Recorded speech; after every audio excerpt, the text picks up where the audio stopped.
Feel the beat, we take flight. Sky is ours, the wind inside.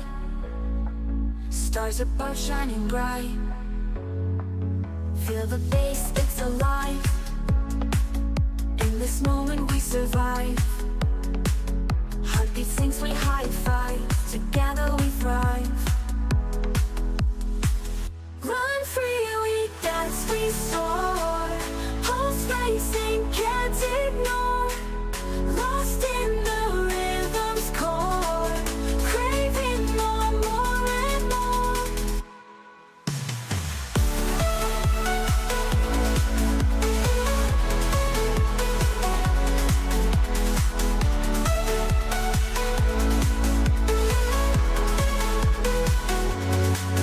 Echoes loud in the space. Gravity we displace. Moon and stars in a chase. Electric waves embrace. Sparks are flying in the dark. Lighting up with a spark. In this trance leave our mark. Guide our way like an arc. Run free, we dance, we soar. Pulse racing, can't ignore. Lost in the rhythm's core. Craving more, more and more.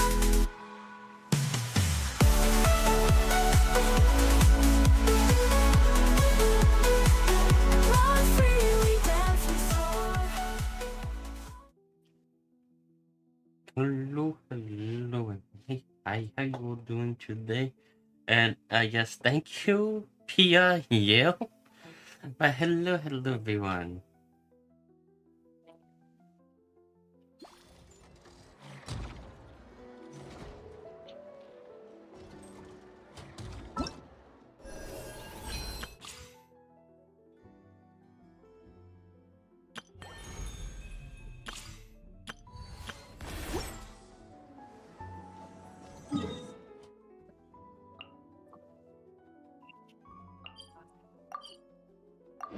Well, that's I guess finished what we're doing here. Meow.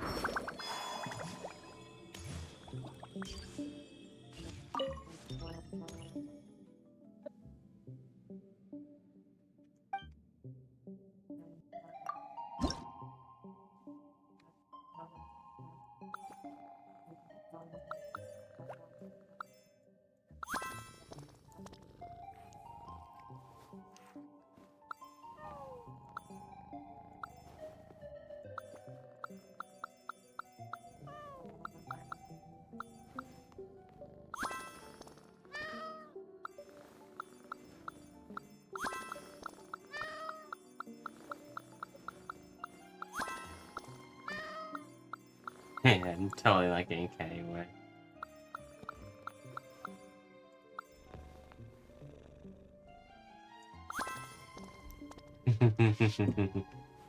Yeah, pet the kitty.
In the hell is this? I bet this.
I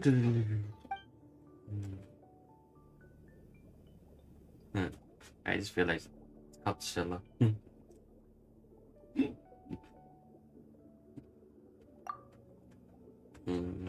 Welcome to the stream. I hope you enjoy your Greetings. stay. Hello, hello.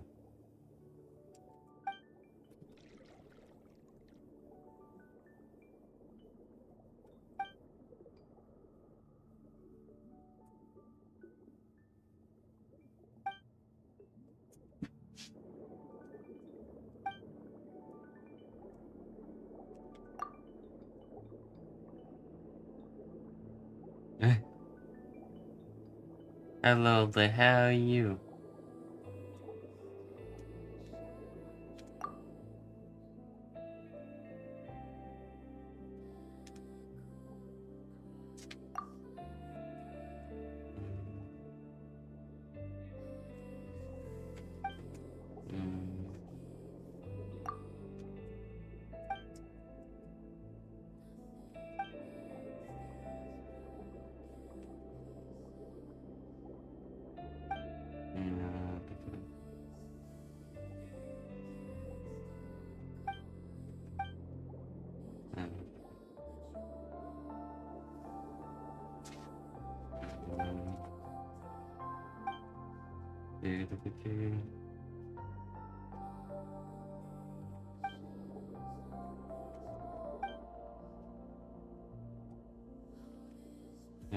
He's my friend, no?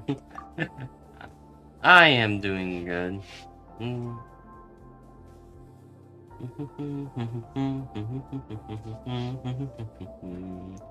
I got nothing that's stuck in my head now. I don't know how. Just popped in my head.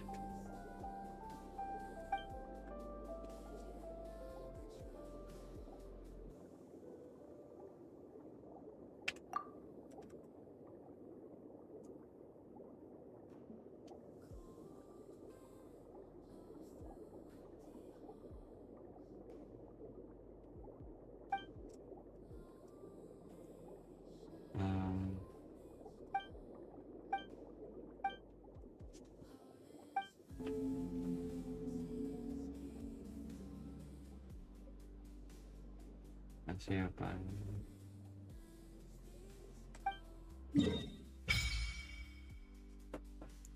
Oh wow, this area is bigger than I expected.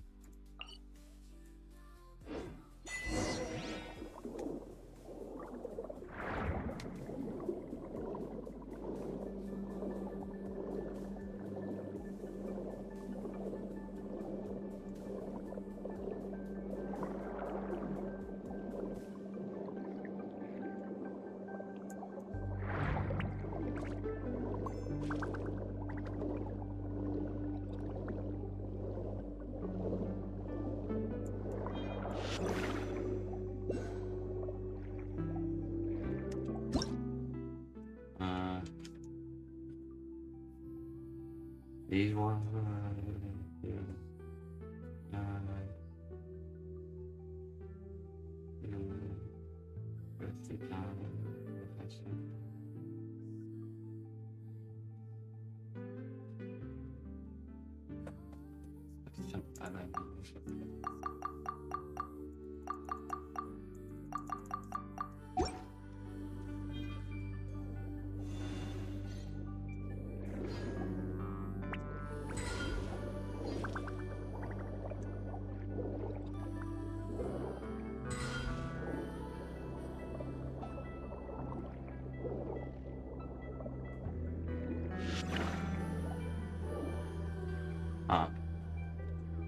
Oh. mình có gặp ở wifi không em?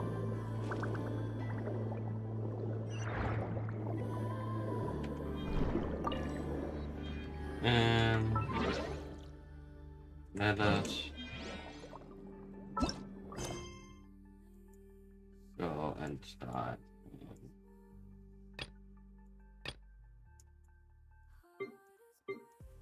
Okay. Let's get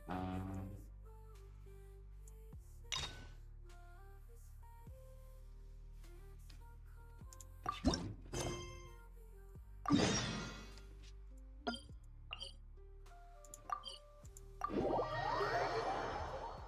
Let's do this story. It's Hey, traveler, Paimon. must have said, it's Lenny. Oh, Paimon knows that voice! Over here.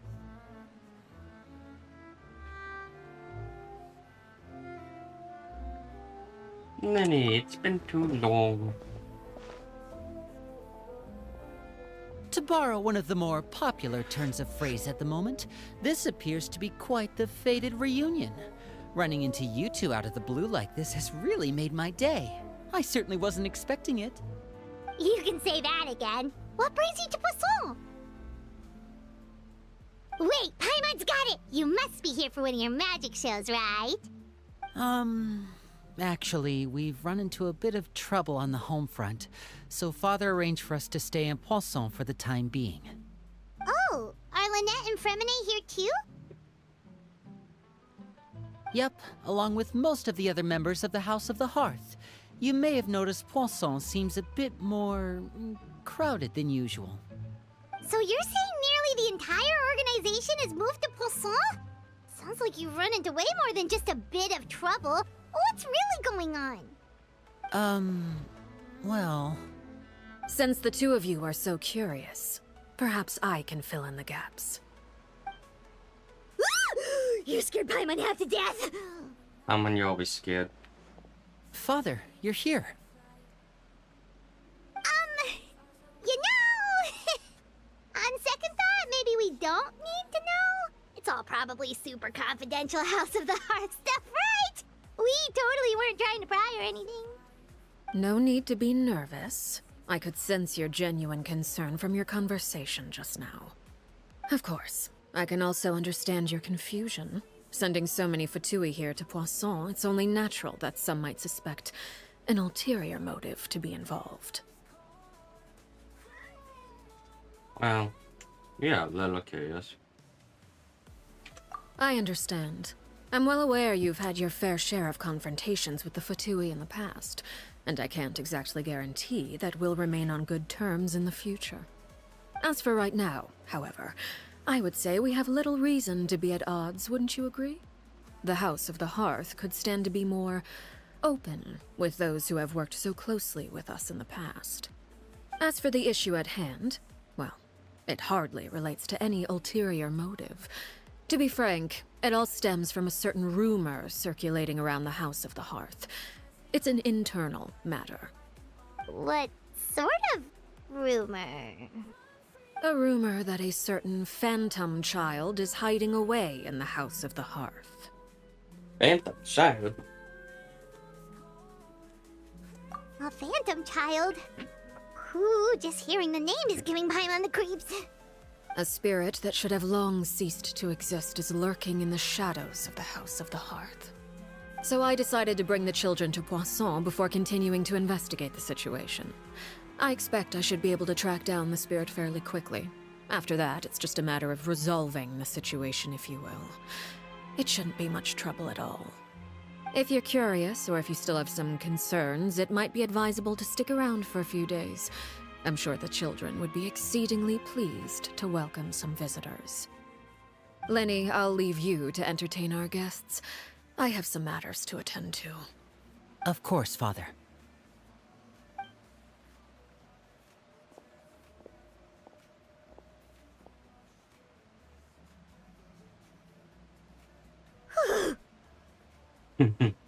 Này cái là một việc vấn đề về now let's see Like, if you finally breathe again. Seriously, that's what we still up with. Why? It has long been a dream of mine to invite you to our home and introduce you to my other siblings. You're quite well known in the organization already. A lot of people have been talking about you, especially after everything with the prophecy. If you're willing, why don't you stay a while and have a little chat with us? Alright. We don't have anything else to do right now anyway. But let's be clear, we're just gonna be there as guests, okay? Don't get any funny... Oh, wait a second. For your guests, that probably means we'll be treated to lots of yummy food, right? Yep, there we go. Of course.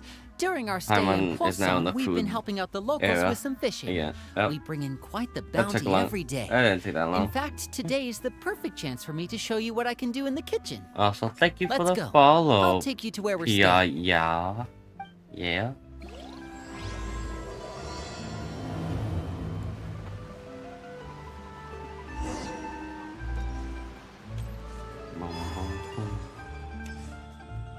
Wee.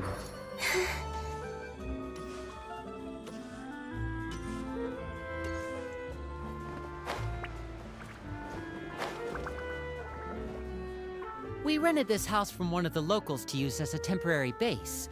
I'll come back later and tidy up a bit. After This that, house. it should be all ready for you to stay in tonight. Awesome, thanks! So, where are we off to now? Well, when I happened to run into you two earlier, I was actually in the middle of distributing some supplies. With this many people staying in Poisson, we have to bring in outside supplies every now and then. I should probably make sure the rest of these provisions get delivered. Otherwise, people might start to get antsy. Okay, we'll come with! There are all sorts of rumors about your organization floating around out there. Paimon's not sure if she could even take a wild guess as to what's true and what's not. But now that we finally have the chance to see a day in the life of the house, we can take a good look at how you operate! Well, you're more than welcome to come along. Just follow me.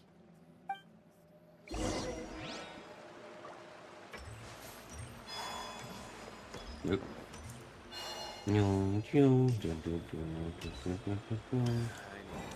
Oh wait.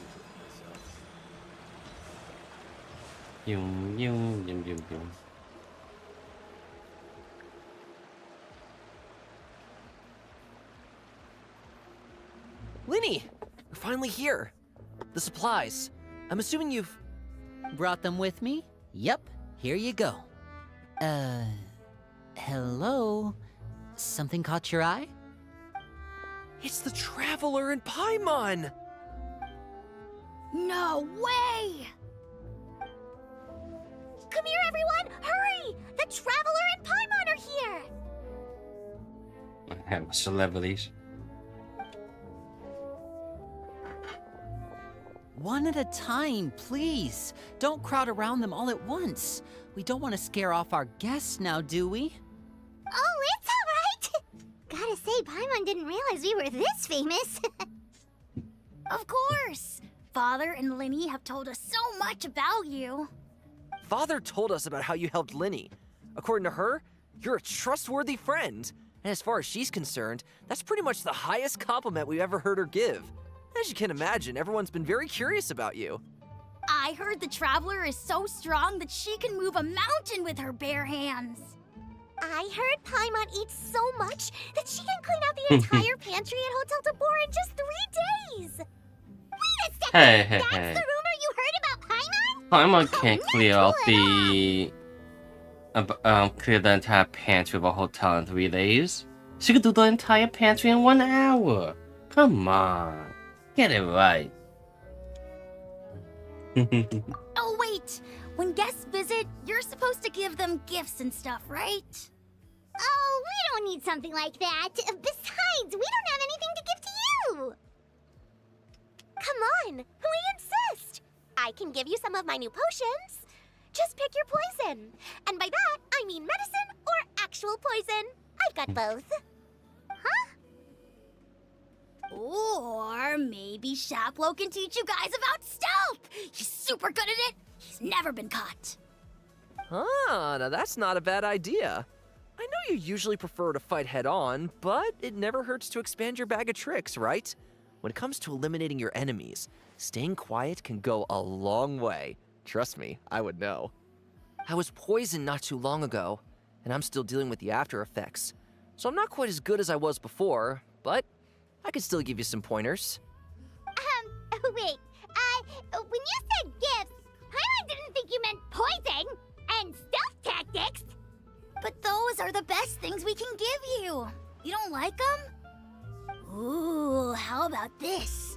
Tell me the name of someone who really annoys you, and we'll teach him a lesson for you. Octalia. They'll teach them a lot. I just All want to see right, that happen. Fold, Selwar.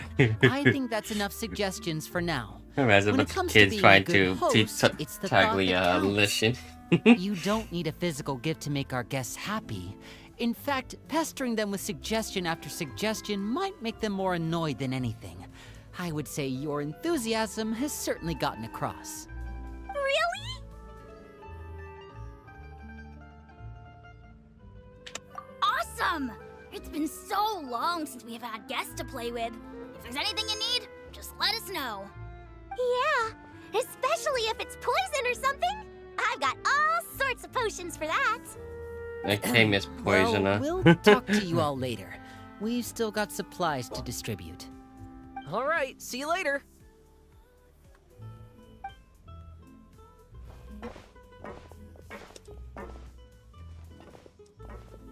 Bye!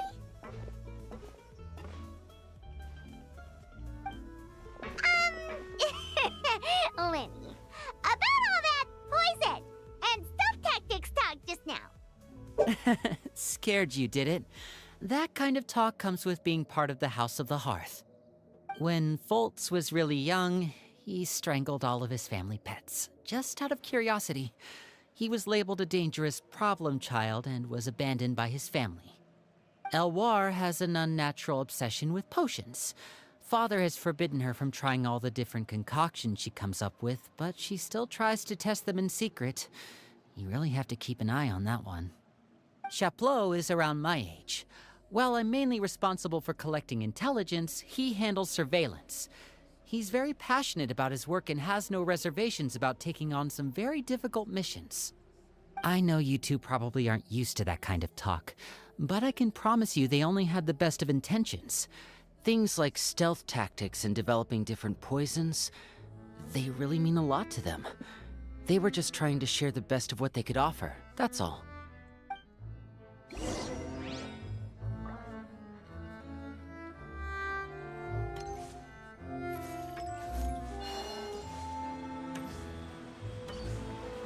I took the wrong bridge. It's this one.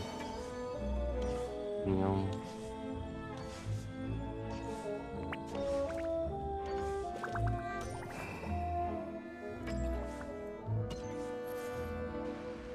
Filial, supplies are here. Thanks. And who are these two? Outsiders? Allow me to introduce you. This is the Traveler and Paimon. Oh, you're the famous duo I've been hearing so much about. It's nice to meet you. I heard you've traveled to all sorts of places. Is that true?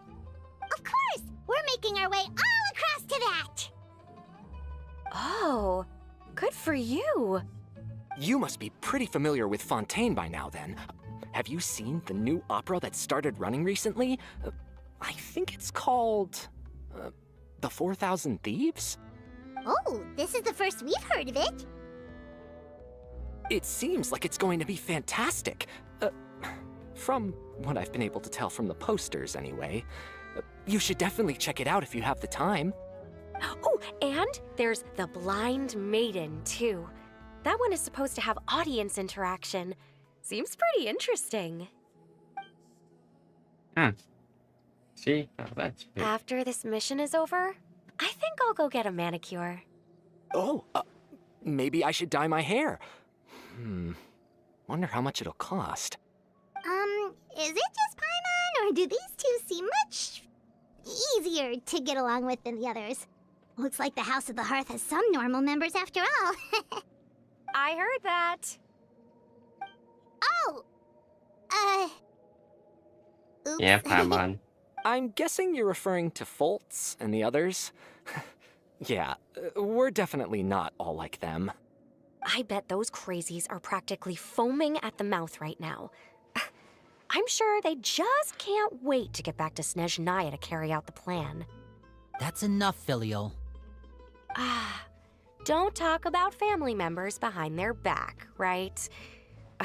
Whatever. Let's go. Guess this is goodbye then. If you ever have some time, we should go see the opera together.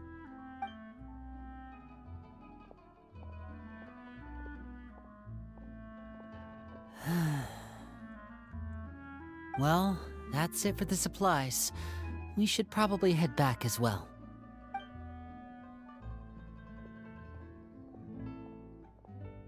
Well, they didn't seem too happy with each other. Seems like there could be something more going on here. You're right. We're only here as guests after all. Oh, Linny's getting super far ahead. Come on, let's catch up. These Paimon always talking shit about people. Also, Paimon, learn to shut your yappers. People are listening.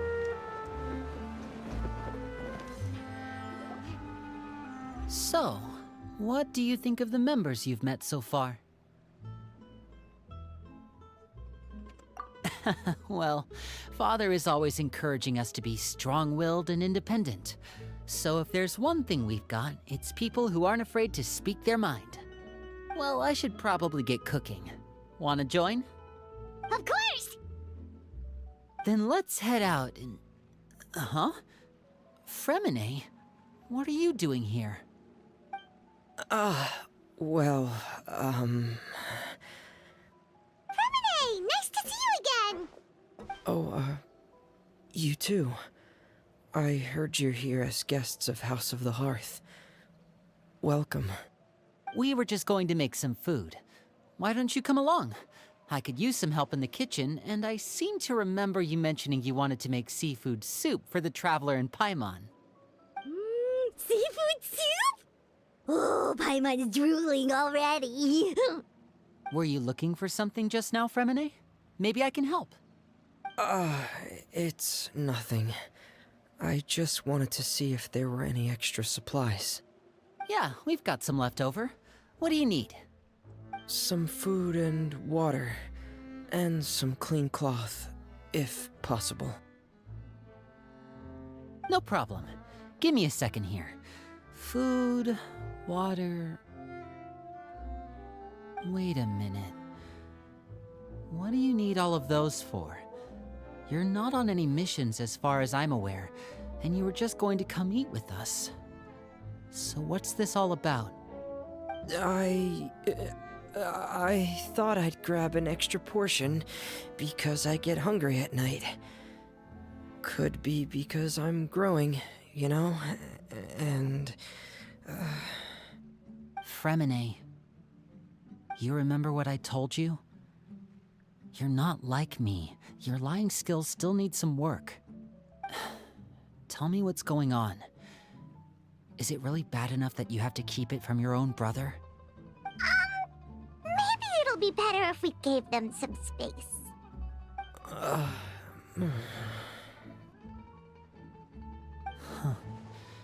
This is the first time I've seen that kind of look on your face.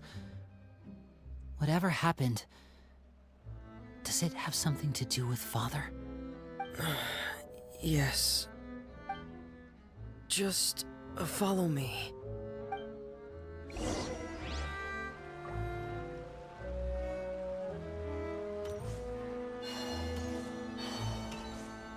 Wing.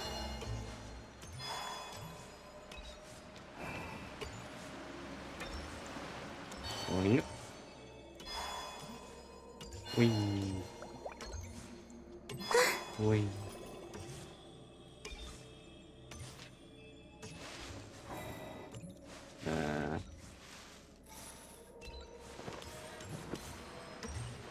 Am I supposed to go?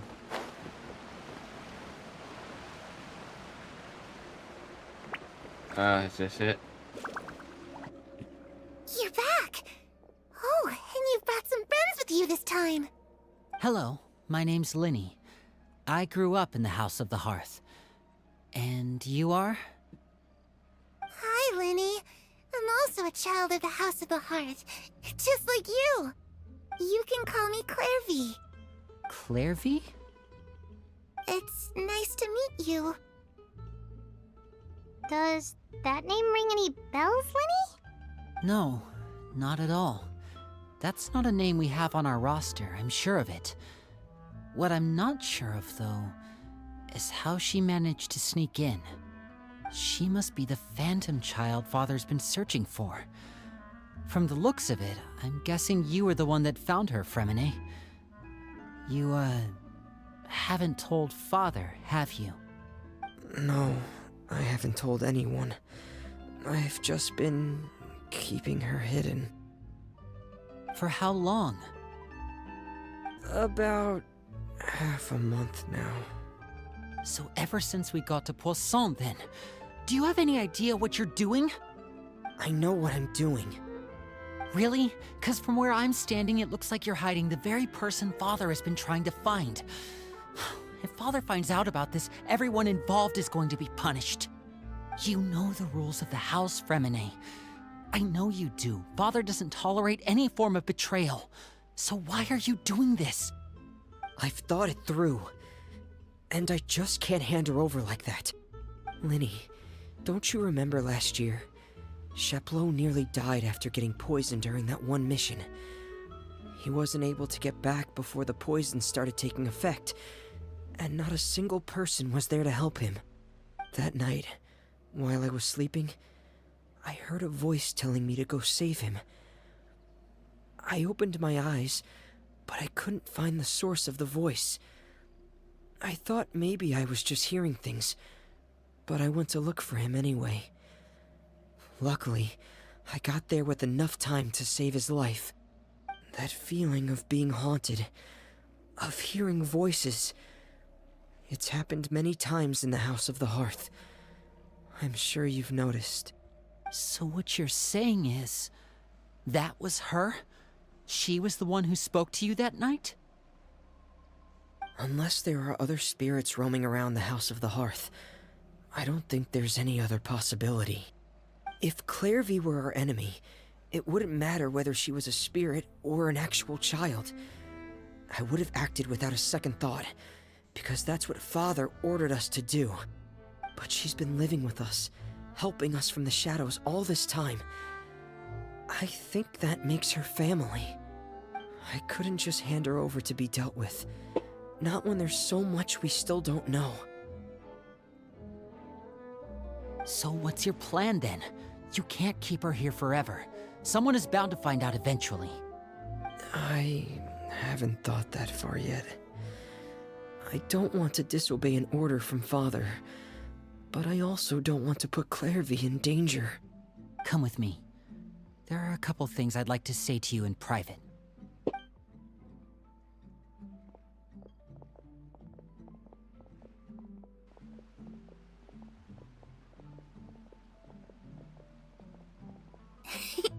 Those two sure care a lot about each other. Well, they got a funny way of showing it. From where Paimon was floating, it sure seemed like they were about to bite each other's heads off. No way! They have a really deep bond. I could tell right away, because I also have a friend like that. I just don't know how long that kind of bond can last.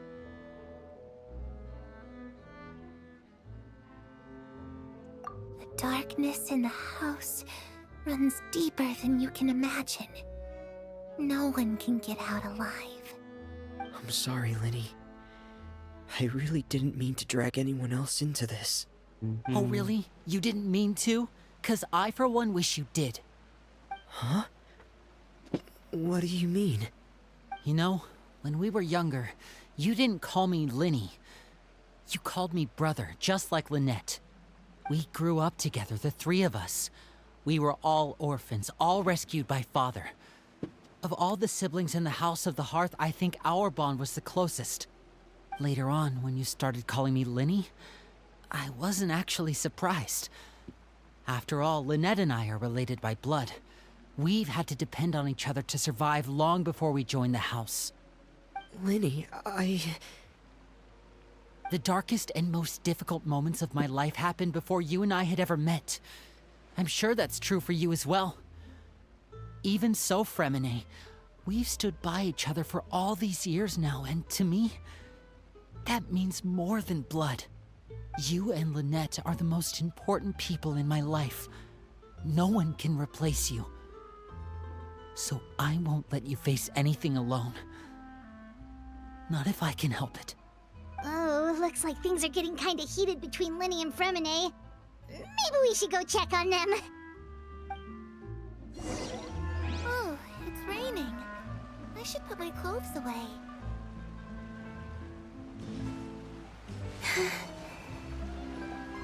Hey, you two! Hope we aren't interrupting anything. Like a fight, or... Oh, wait a minute, Fremine. You're not crying, are you? Is everything alright? everything's fine. Thanks for asking. Well, we're all friends here, right? We've been through so much together, so if there's anything we can do to help, just say the word. It's just a small family dispute. It's not something our guests should trouble themselves with. In fact, it might be better if your stay ended here. What are you getting at, Traveler? When guests are around, families are often on their best behavior. And any disputes are less likely to escalate. That's what you're trying to say, isn't it? I just... Thank you. I was really hoping to keep you out of it. But even if I could think of some other reason to turn you away, I'm not sure I could convince you. I know things could turn dangerous, so I promise you this. From now on, I'll protect you like my life depends on it. Me too. Well, back to the matter at hand then. If we don't plan on handing Clairvy over to Father, then our only other option is to solve the mystery of her identity before Father is able to track her down. That means finding out where she came from and what she's doing here. Then we can send her on her merry way and pretend like none of this ever happened. I've tried that already. But now we have And? 4 heads. I guess 3 heads. And Still better than 1. nothing. I tried taking her somewhere really far away, but after some time, she just reappeared. She even came with us all the way to Poisson. It seems like wherever the house is, she follows. I don't know much about spirits. Do you two have any ideas? Welcome to the stream. I hope you Hey! FF, how you I doing? remember hearing something like, if you fulfill a spirit's last wish before they died, they'll let go of whatever's keeping them here and return to the ley lines. Oh, it's just that Paimon doesn't really remember where she heard that, so it's not guaranteed to work or anything. Well, sounds like it's worth a shot. Guess that means we should go ask her about her wish. But first, Fremine, I need you to promise me something. What is it? I need you to promise me that this will stay between the two of us. We're the masterminds behind this whole thing. No one else gets involved. Can you do that for me? Of course. I promise. All right. Then let's seal the promise just like when we were kids. Fist bump on 3. Ready? 1, 2, 3. Then fish. I swear.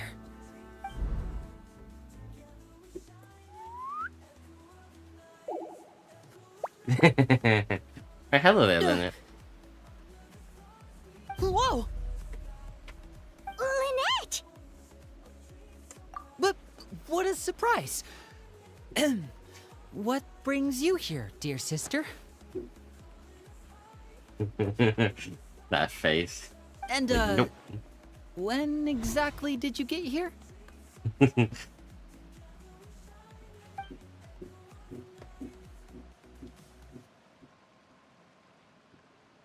You're an idiot, brother.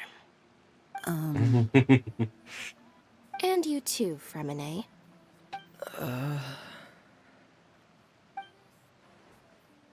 You 3, Traveler. And you 4, Paimon. Wait, what did we do? I've seen Clairvy around the House of the Hearth before. I hadn't seen her in Poisson, so I figured she must not have come with us. But it turns out you were just hiding her. I heard you talking about your plan. Rather than steering clear of the situation, I'd rather fully join in.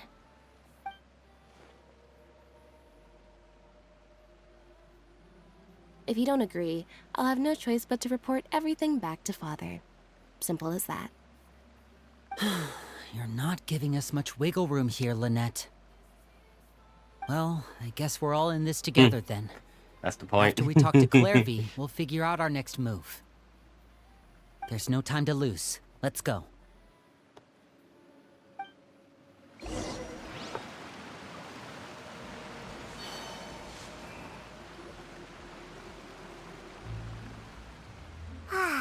I'm full. Thank you for bringing me this food, you guys. She said she's full, but the food doesn't look like it's even been touched. That's right. Based on what I've been able to observe, it doesn't seem like Clairvy can interact with the physical world at all. Still, when she's presented with food, she'll always linger around it for a good little while. Maybe, in her mind, she really is eating those things. Does she know that she has already passed away? I've tried to ask her, but she didn't answer. My guess is that she's just as confused as we are. Or maybe she couldn't understand the question at all. Clairvy, if you've got some time, I'd like to ask you a few questions. Sure. Oh, another new friend. Hi, I'm Clairvy. Hello. Clairvy, how did you join the House of the Hearth? Huh? Isn't it the same for everybody? The knave brings you here and then you can't leave.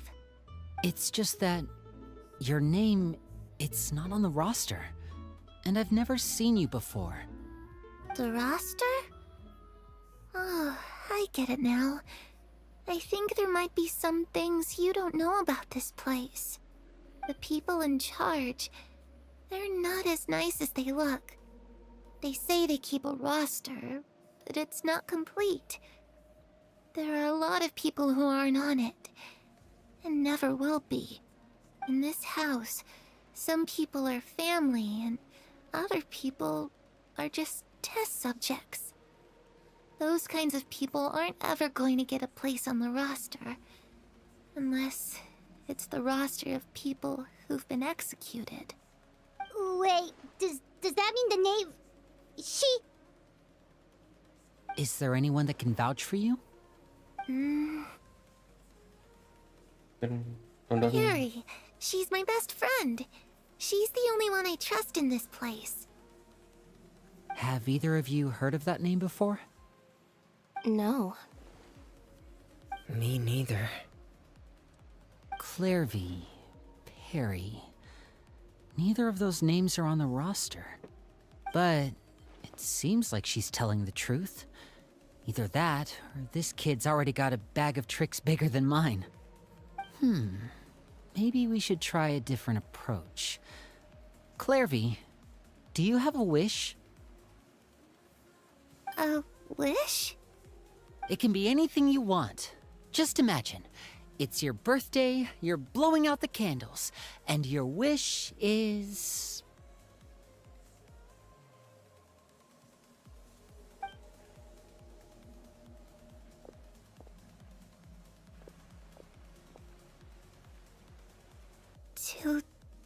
To go outside, where the sun can find me. That's it? Well, that sounds easy enough. The darkness in the house runs deeper than you can imagine. No one can get out alive.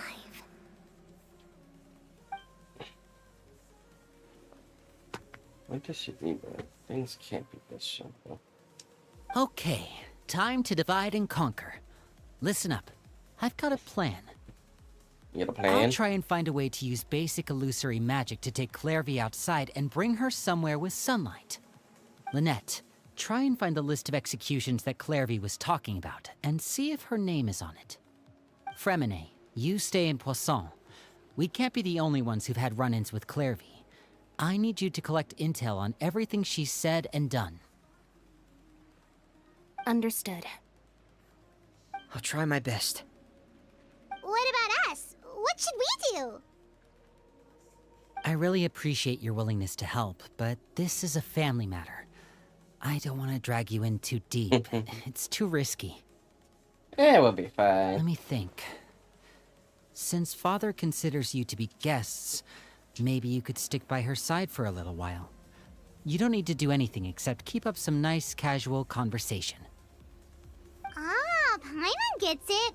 You want us to distract her. I'll give you a magic bird.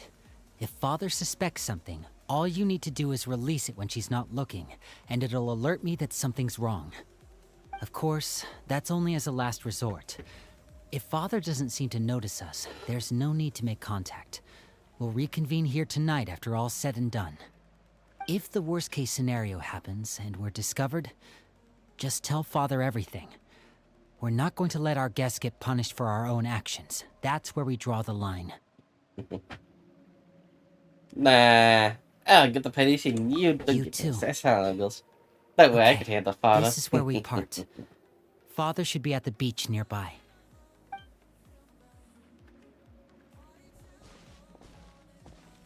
I really hope this goes well.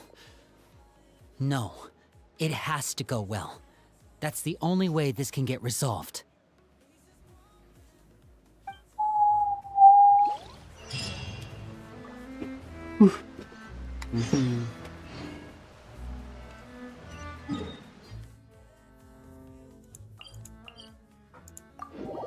Oh, Sean.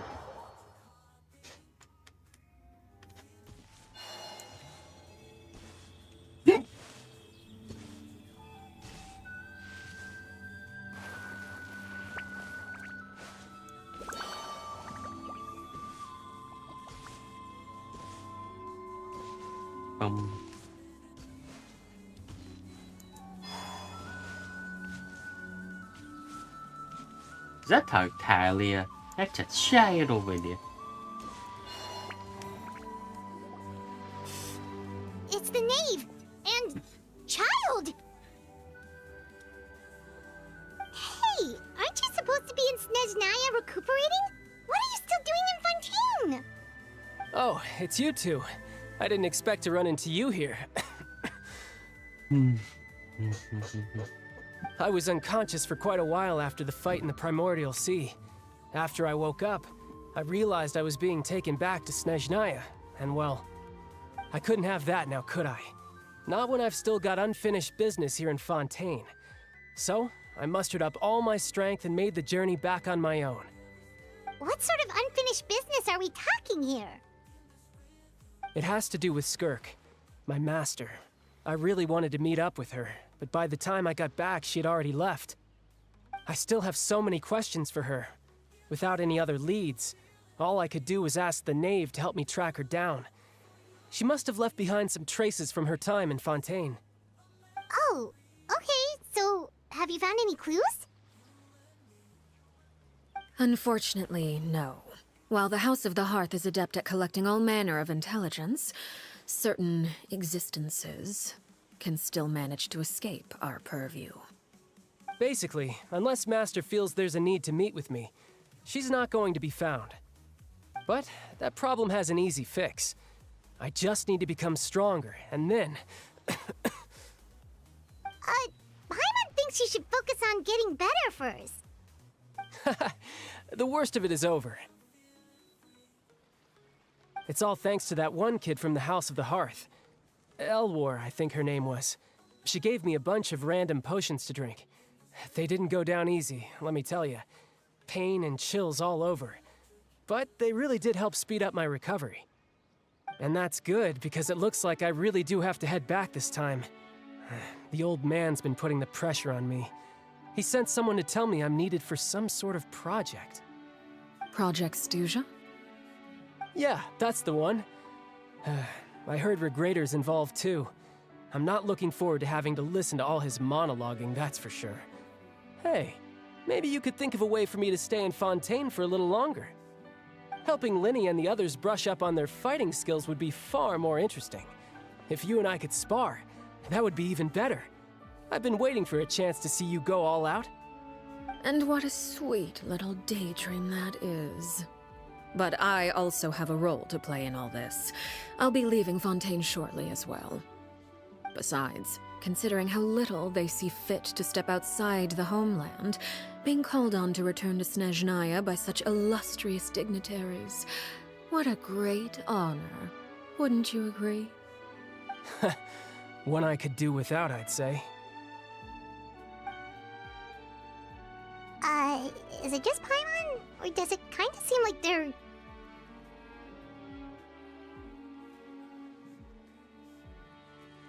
So, dear guests of the House of the Hearth, to what do I owe the visit?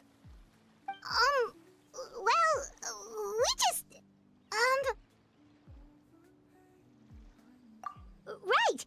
We're super close to Linny and the others, but we still don't know much about you! Is that so? Yeah, nice to meet you when I actually Introductions have stop already walking. been made, have they not?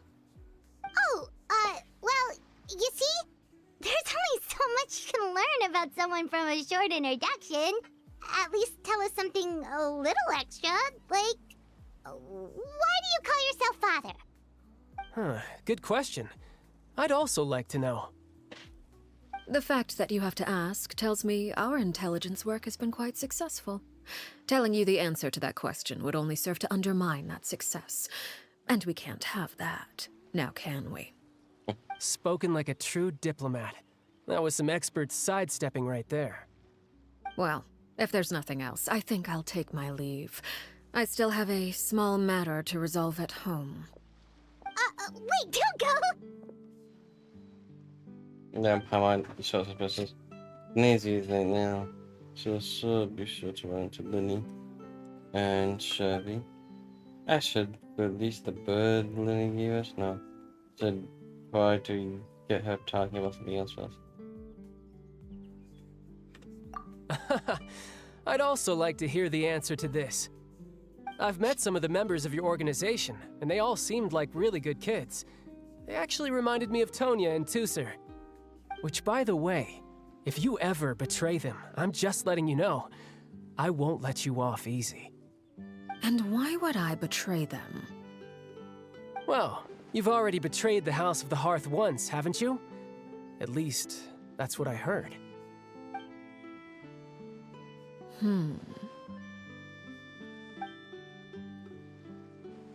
Okay, I admit. That's just what the old man told me. The rooster, I mean. Did they betray the House of the Hearth? How does that mean they was true? Does the name really treat children like test subjects? Oh, it's the other way around. Wait, did you really do something bad to those kids? Never mind what I've done. I'm more curious as to what the mighty rooster had to say. Care to enlighten me? Well, nothing much. Just some stuff about you taking out many other members of the House of the Hearth, and even going so far to attack your own family. I see. Oh, based on your reaction, I'm guessing it's all a bunch of lies. Hardly. I don't appreciate his particular turns of phrase, but I suppose he didn't say anything untrue. Although, it would be more accurate to say that there is a certain level of prejudice involved, but I don't intend to clear that up just yet. Prejudice has a funny way of concealing the real truth behind certain things, an attribute that I find to be quite advantageous. Call yourself a Fontanian, for example, and people will assume all sorts of things, when the real truth is that this is simply the land where I was raised. Huh? You're not actually from Fontaine? But then why did you try to help out with the prophecy and everything? I was trying to protect the children born in Fontaine. Claiming that I myself was a Fontanian simply made it easier to operate. People would hardly suspect a fellow Fontanian of having any ulterior motives. Who wouldn't want to save their homeland after all? The primordial sea wouldn't have any effect on me, but it would have caused great harm to the House of the Hearth. Well, you wanted extra information, didn't you? There you go. I hope that satisfied your curiosity.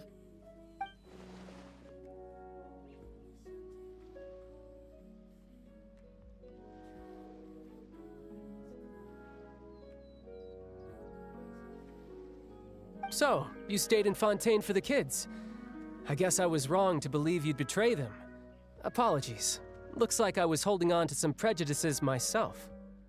Good. Like I said, I like it when others have misconceptions of me. Actually, while I was recuperating at the House of the Hearth, there was something else that really caught my attention. I heard that members always resolve disputes and arguments with a friendly spar, and the loser has to back down. Seems pretty cool if you ask me. Would also give them plenty of opportunities to hone their skills. Well, that's only a recent development. In the past, such spars weren't nearly so friendly. The losing party would lose everything, including their life. They were that high stakes? Whew, at least that's not a thing anymore. Well, the current atmosphere's not half bad. I'm a bit jealous, actually. You've got so many family members around you, and you even get to live with them. Having a lot of family around means dealing with a considerable amount of bickering and scheming. Once Tonya and Tusser enter their rebellious phase, I'm sure you'll understand. Just imagine. Tusser becomes obsessed with plucking out strands from the rooster's mustache, or Tonya decides to dye her hair 42 different colors. Okay. I get the picture.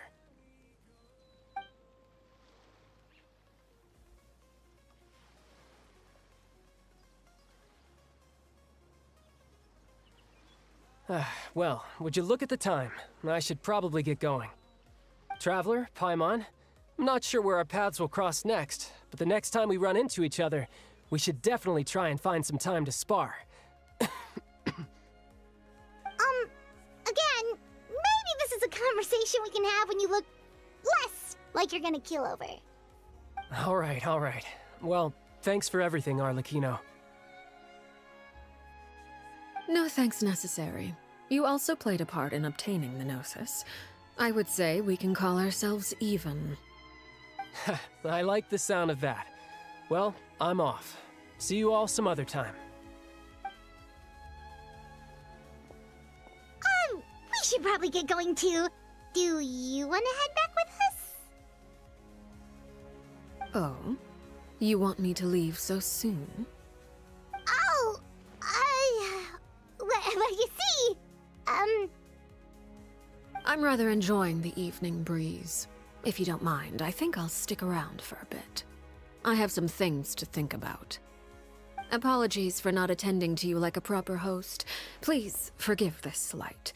I do hope you'll have a pleasant stay. She already keep her knows. distracted until nightfall. Good thing Child was there to keep the conversation going. You don't think she suspected anything, do you? Oh, she suspected definitely. Oh, I wonder if Liddy ran into any issues. Let's hurry back and see how everything went. Oh? You decided to stay a little longer? Let's take in the ocean view together, then.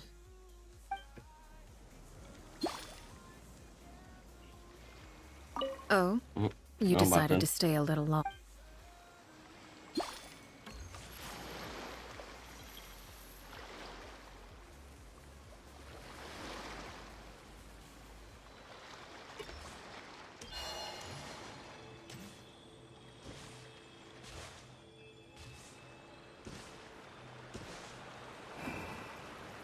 Horse strong.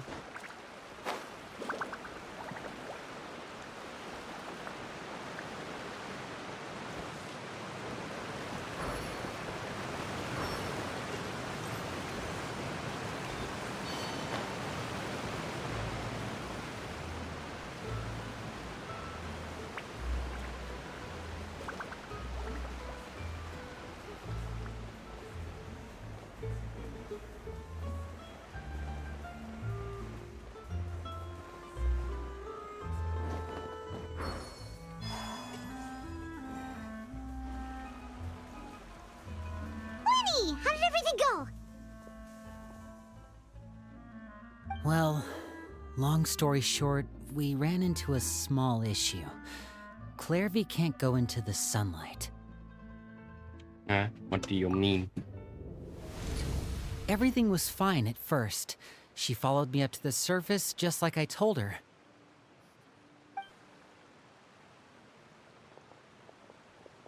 But as I led her out of the shadows and into the sunlight, she vanished.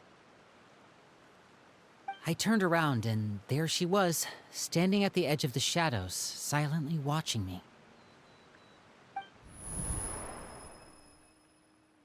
Huh. Maybe she's afraid of sunlight, or... No, it wouldn't be her wish if that were the case. Well, we could always try pushing her into it. Oh, true. I've pretty much tried it all already. Nothing worked. Eventually, the sun went down, so all I could do was bring her back here. How did it go with you, Lynette? Good. I've got the list. It's right here. Really? Well, what are we waiting for? Let's take a look!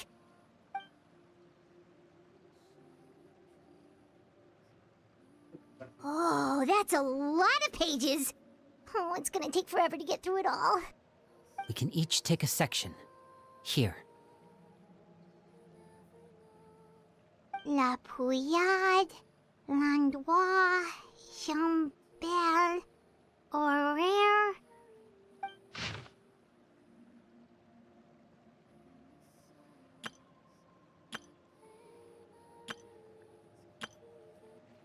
Oh, yikes. That Horaire guy has a huge scar on his face. He's kinda giving Paimon the creeps. I've met him before. The scar is from an injury he received during a mission. I still remember him joking with me about it. He said any future lover would take one look at him and then lose all interest. Did he say anything else? Well, I asked if there was someone he was interested in. He said no, and that's where our conversation ended. It was only later that I learned he really did have someone he liked. He risked everything to escape so he could be with her, but it didn't work. One day, Father asked to see him, and, well, I never saw him again after that. Wait, so that means the knave, she... It may seem cruel, but it's just one of the rules of the house. Betrayal is not to be taken lightly. We know too many secrets to come and go as we please. So, if you do try to leave, you pay with your life.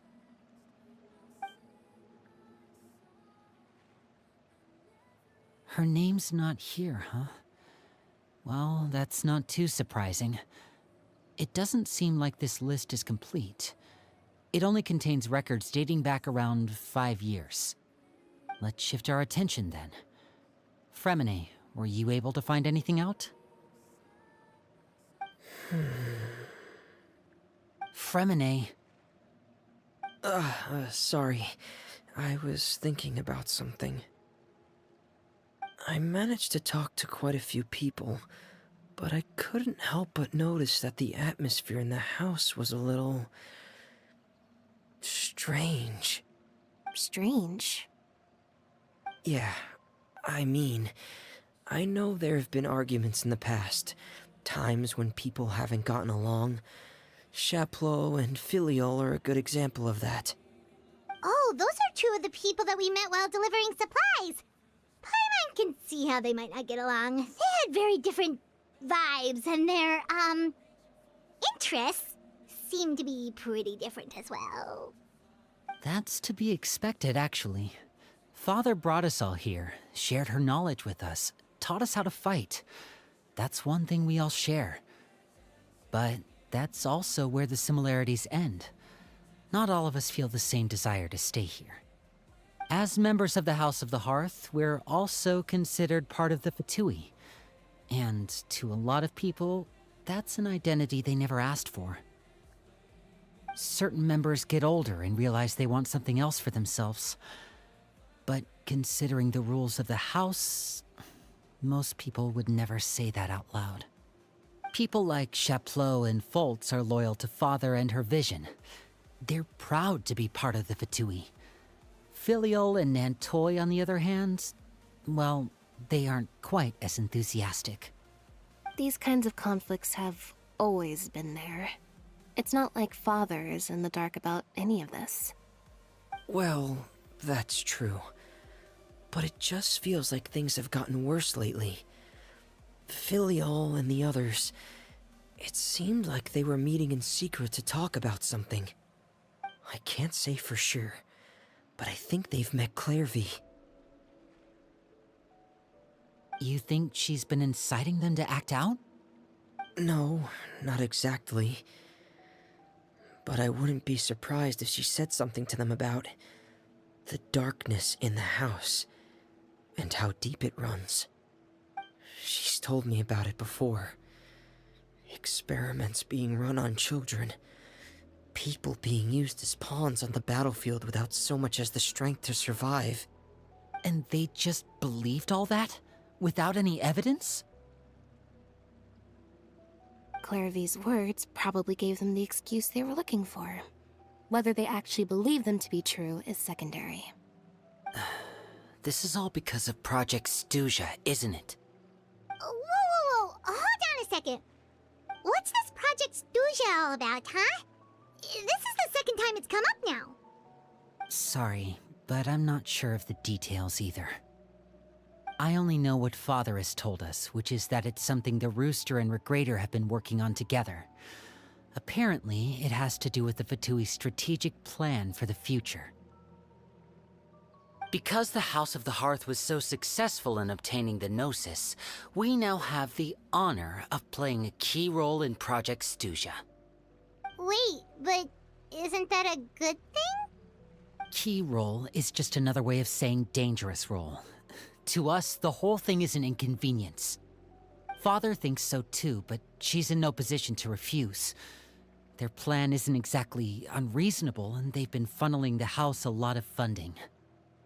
It's just that we'll lose a lot of members in the process. Participating in the plan, it's an honor in name only. What they're really trying to do is subdue us. The existence of an intelligence organization outside their control makes them feel uneasy.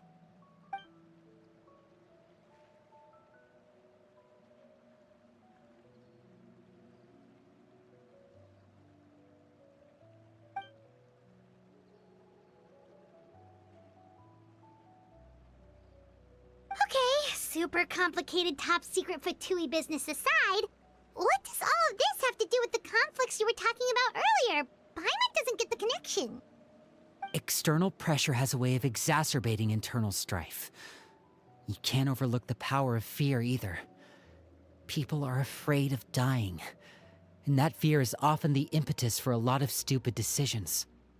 I thought resolving the Clairvy situation would make everything go back to normal. But it looks like things are more complicated than I thought. If we leave Filial and the others to their own devices, sooner or later, Father will be forced to take action. We can only focus on one situation at a time, brother. You're right. Even if we confront Filial and the others, it won't do any good. It might even make matters worse.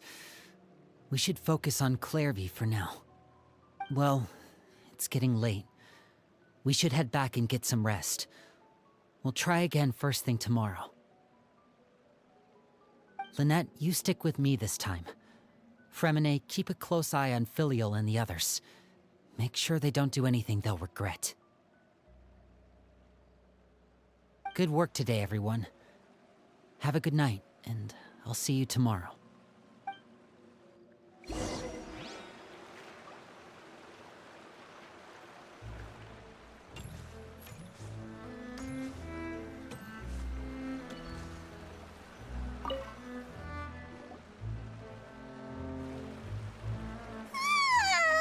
Oh, I'm always looking forward to an early night, but she can't sleep at all.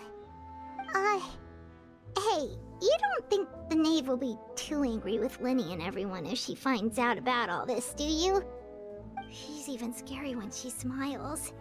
If she were to actually get angry... Ooh, you have to protect Paimon if that happens, okay, Traveler? Paimon, you wish.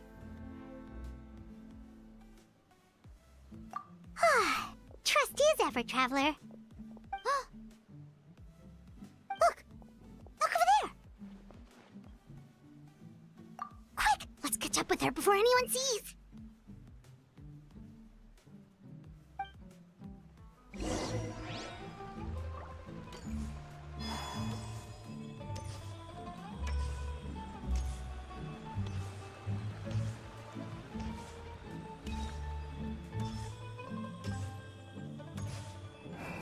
Over there!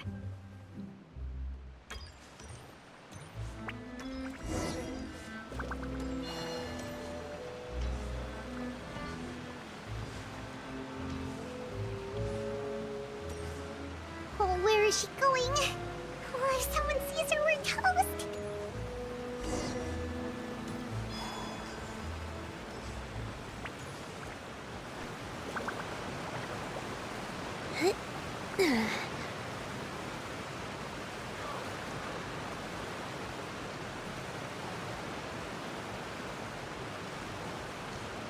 Oh, look! She stopped!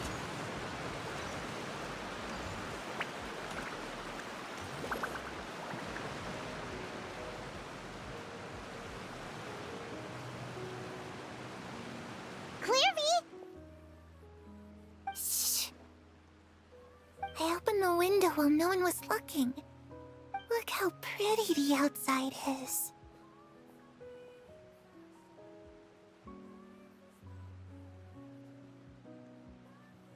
If only I could have more than this.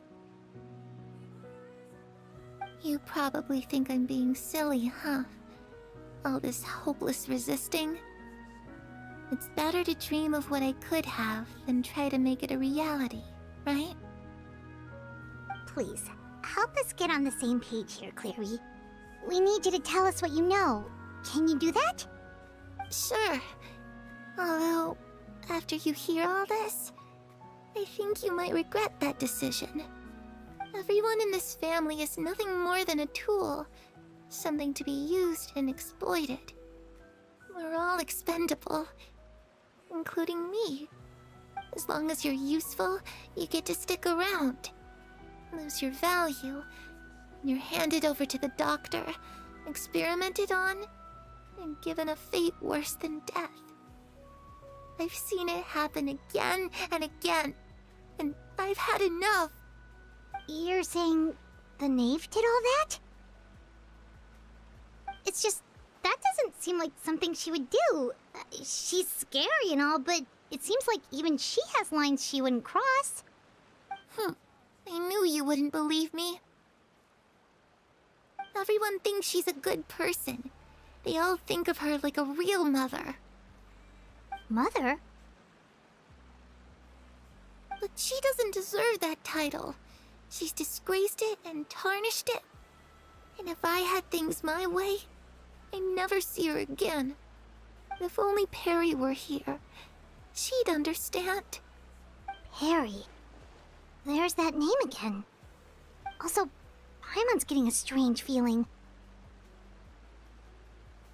It almost feels like she's not really here with us. Paimon can't tell if she's actually talking to us or if she's mistaken us for someone else. Well, in any case, it seems like she really needs someone to talk to. We should keep her company for a little longer. She looks so young. But it seems like she's been through a lot. It's getting windy. I should close the window. Ooh, look at the moon. Isn't it pretty? Hey, wanna hear a secret? I heard that if you Perry and I promised each other that once we're older, we're gonna go see it together. But I can't find her. I'm worried she's also been... No, that wouldn't happen to her. She's special. Mother likes her a lot. I should really go talk to Mother, but we just fought. She doesn't want to see me, and I'm too scared to face her. What should I do?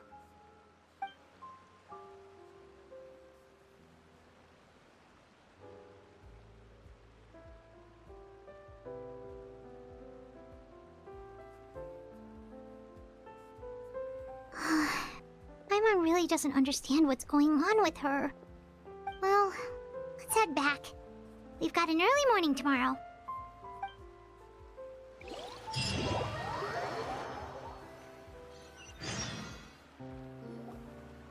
All right, looks like we're all here. Let's go ahead with the plan. Oh? What is it? What makes you ask that? Well, we kinda ran into Clairvy last night, and that's what she told us. We met the doctor back in Sumeru. He's super dangerous, and he's done all sorts of bad things. It's possible that Father and the Doctor have had certain dealings, but I don't think Father would work with him. We're not really on the same side, so there's not a lot of trust between them. That doesn't exactly set the stage for a successful partnership. I did hear, though, that when Father first became a Harbinger, the Doctor offered to work with the House of the Hearth. Father rejected most of his proposals, except for one. It had to do with some sort of secret experiment. Secret experiment? Could that be what Clairvy was talking about? I don't think so. I don't know any details about the experiment itself, but I do know it's an entirely independent operation. The Doctor only proposed a direction for the research. That was the extent of his involvement. I still don't think that counts as working together. The details of the experiment are confidential, but complete records are kept on all participants. That doesn't seem to be the case with the situation Clairvy referred to. I know you don't agree with some of the Fatui's methods, and I'm not asking you to. But I am asking you to trust us on this. The House of the Hearth has its own principles. There are certain lines we're not willing to cross. Alright, that's good to hear at least. Clairvy seems to think the Knave and the Doctor worked together to do something horrible. If that turned out to be true, Paimon doesn't know how we would even face you guys. It's just that it doesn't seem like Clairvy is lying either. The easiest thing to do would be just ask the Knave directly, but Paimon doesn't think she'd tell us. Father didn't come back last night. She's probably still near the shore. We'll be counting on you to distract her. Lynette, you're with me. Fremine, you know what to do. Be on your guard, everyone. All right, let's get to it.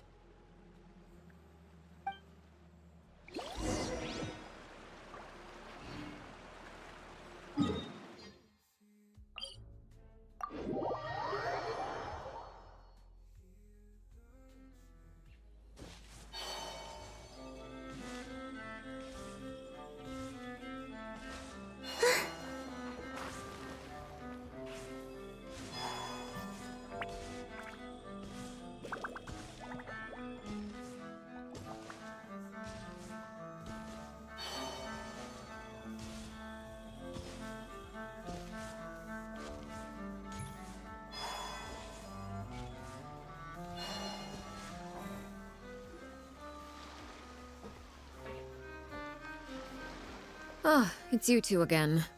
I must say, you look a bit pale. Did you have trouble sleeping last night? A little. Perhaps if you had less on your mind, you'd be able to absolve yourself of such troubles. So what are you planning to do now? Catch up on some sleep? Or should I give you some time to rack your brain for a topic to discuss before I ask any questions? Although I must profess to be curious. Without child here, how do you plan on distracting me? Dun, dun, dun, dun. Are you seeing me? Us? Distract you? Good one. But no, we were just here for a chat. Looks like you could have used some extra time to think. No matter. If you don't have any other plans, why don't you accompany me somewhere? Don't worry.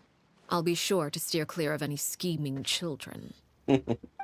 The ocean breeze is sure nice today. Children always think they can hide things from the grown-ups.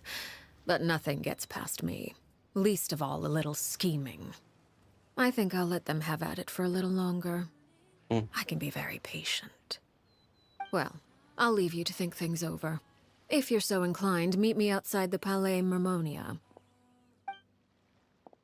Good things come to children who do as they're told. So I do hope you decide to tag along. If only for your friends' sakes. What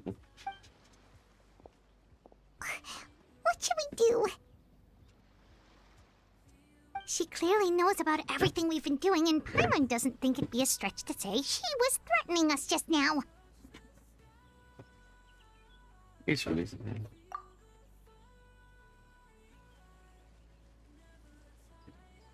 Oh, good idea. Hopefully he sees it in time. Well, we should probably head to the Palais Mermonia. Paimon doesn't want to find out what happens if we don't show up. Based on what the knave was saying just now, it sure didn't seem like it'd be anything good. Okay, then we probably shouldn't keep her waiting. It seems like Linny and the others are on thin ice, so let's do our best to not get them in any more trouble.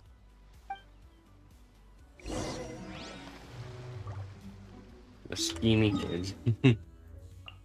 Yep.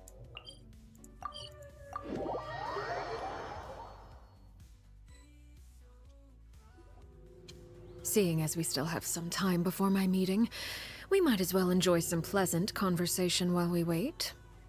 I'm glad to see you get along with my children. Being surrounded by good companions is necessary for a child's development. You're not planning on doing anything to them, are you? I assume you're referring to Linny, Lynette, and Fremine. Although, there's that situation with Filial and Nentoy as well. It appears quite a few people have been acting out lately. No matter. I'm not one to discriminate. All those who betray the house meet the same fate. There are no exceptions. Does that mean you're going to kill them? Oh, are you here to beg for their lives? I'm sorry to disappoint, but the rules of the house change for no one. In my organization, everyone is responsible for their own actions. But don't you care about them at all? They really respect you. They even call you father. You must feel something for them. Any organization in which feelings come before principles is one destined for ruin. The House of the Hearth is hardly an exception. You could say our principles are more stringent than most. Perhaps I can offer you this consolation at least. As our guests, you two will not be held accountable along with them. I would imagine Linny, Lynette, and Fremine will be able to keep their lives. As for Filial, Nentoy, and the others, I'm afraid there's little I can do. They can try to escape, but once you know our secrets, there's no getting out alive.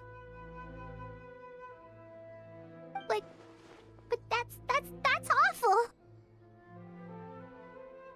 Ah, you seem concerned. Out of consideration for my guests, I suppose I could turn a blind eye for a little longer. If Linny and the others manage to dispose of Clairvy in the meantime, all evidence of their wrongdoing will be lost. In that case, I could hardly punish them for something I couldn't prove. If their efforts are unsuccessful, on the other hand, all will be held accountable, and the punishment will be severe. Of course. Oh, and here, I believe this belongs to you. Do try and keep better track of it next time. It takes a considerable amount of time to train a bird like this. It would be such a pity if you were to lose it. Permanently. Wait, where did you get that? Well, I'm afraid that's all the time we have to chat. Now, for the matter at hand. I asked you to meet me here because I have business at the Palais Mermonia. It has nothing to do with you, but I think it would be prudent for you to stick by my side for the time being. There will always be time later to run off and tell Linny what you've learned. Well, time to go. Looks like we wrapped things up just in time.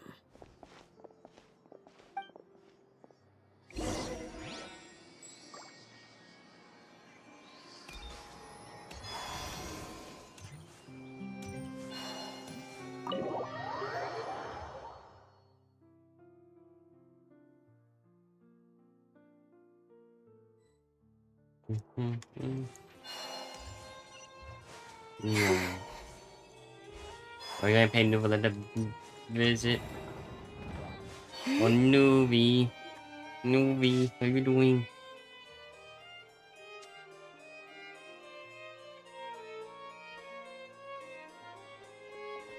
It's been a while, Monsieur Neuvillette.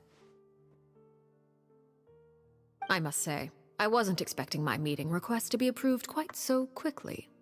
The Palais Mermonia operates with an efficiency worthy of admiration. It is only right that an esteemed diplomat such as yourself should be afforded the proper level of respect. Although, if I may speak plainly, I must confess that I did not anticipate we would have the occasion to meet again after presenting you with the Gnosis. I see you've brought the Traveler and Paimon with you as well. If I may inquire as to the purpose of your visit. I'll be departing Fontaine shortly. There is, however, an outstanding matter that I would like to see resolved before I go. It requires a rather lengthy explanation, I'm afraid. So I took the liberty of explaining everything in this proposal. Please review it at your leisure, Monsieur Neuvillette.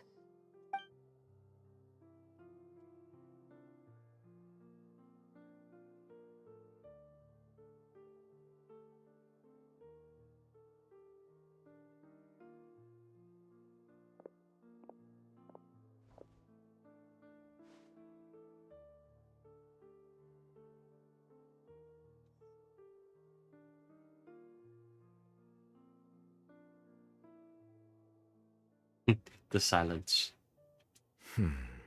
I understand your request. However, at the risk of causing offense, I must admit that I fail to see why you would wish for such a thing. I heard you have a certain fondness for water tasting, Monsieur Neuvillette, so allow me to use water as an analogy. A family is like a large body of water with countless rivers flowing in and out. As someone who watches over this system, I would hope that each river that flows from the source will eventually reach the ocean. Of course, objectively speaking, I know this is impossible. Most of the rivers will dry up along the way, disappearing into the ground and leaving nothing but a barren riverbed behind. Not all rivers are destined to reach the ocean, but I would not see their existence rendered meaningless.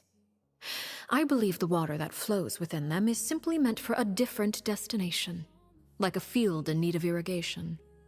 Or perhaps the glass of a certain water-tasting enthusiast.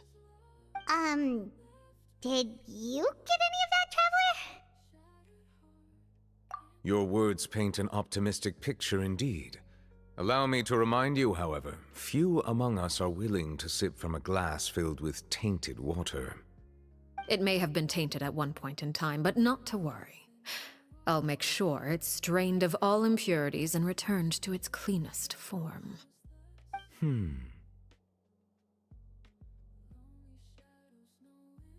I seem to recall there being a transactional aspect to your proposal. Perhaps you could expound on that? If you accept my proposal, Monsieur Neuvillette, I will gradually withdraw my forces from Fontaine. And, unless absolutely necessary, I will no longer carry out any special missions within Fontaine. I presume I can take your words to mean that, in the future, cases similar to the Tartuffe assassination will cease to cross my desk? Tartuffe?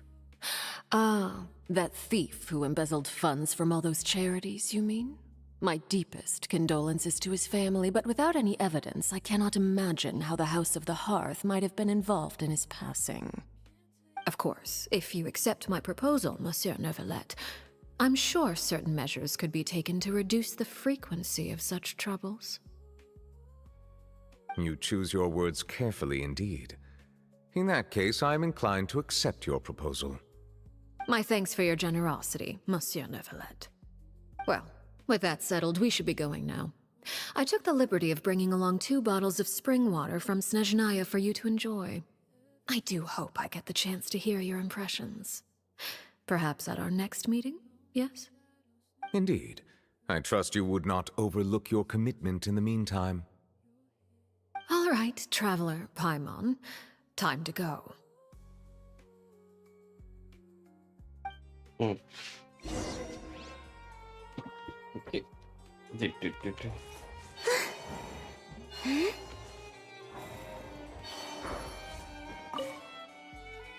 I believe I've told you before that my emotions easily resonate with those of others.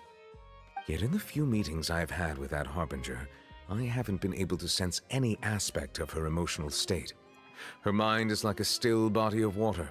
Who knows what darkness lies in its depths, and the lack of ripples on the surface gives nothing away. It's unclear whether this is her natural state of being, or whether it's an incredible strength of will that gives her the ability to master her emotions.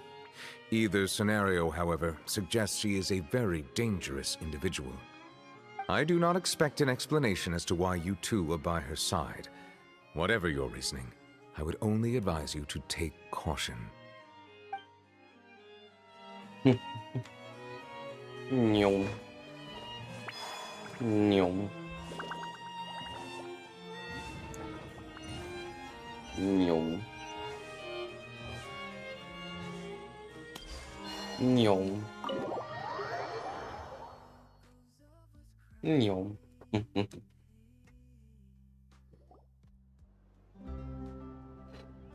So, what exactly were you talking about back there? Paimon only heard you mention some rivers, a large body of water, and then some kind of irrigation scheme. You really want to know? I would imagine there might be more pressing concerns at the moment. Winnie, Paimon really hopes everything's going okay.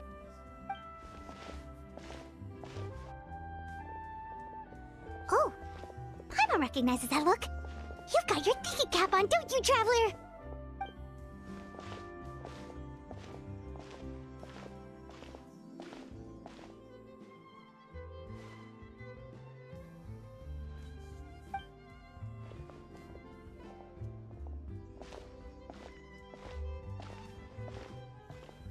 You mean like whose mother or something? Yeah, there's plenty of questions I would ask.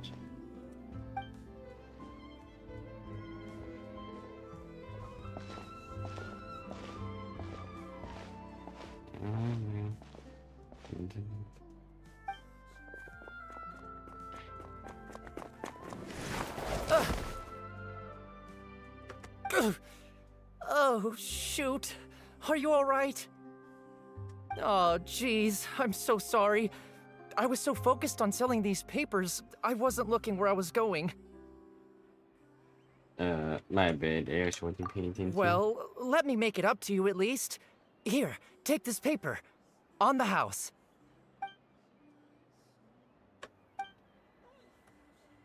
Oh, you don't have to give us anything. Please, I want to. It's not like I'm short on supply. All the extras will be useless come tomorrow anyway. It's my fault, really. I was just trying to bring home some extra mora for the family, but I bit off more than I can chew. I haven't had many takers today, so I'm still swimming in papers. What's going on here? Nothing much. I just ran into your friend here on accident. I should probably get going, actually, so... Hold on. Of course, I'm happy to compensate you with Mora, it's just... I don't have any on me at the moment. I'll take 3 papers. Here. Your payment. Oh!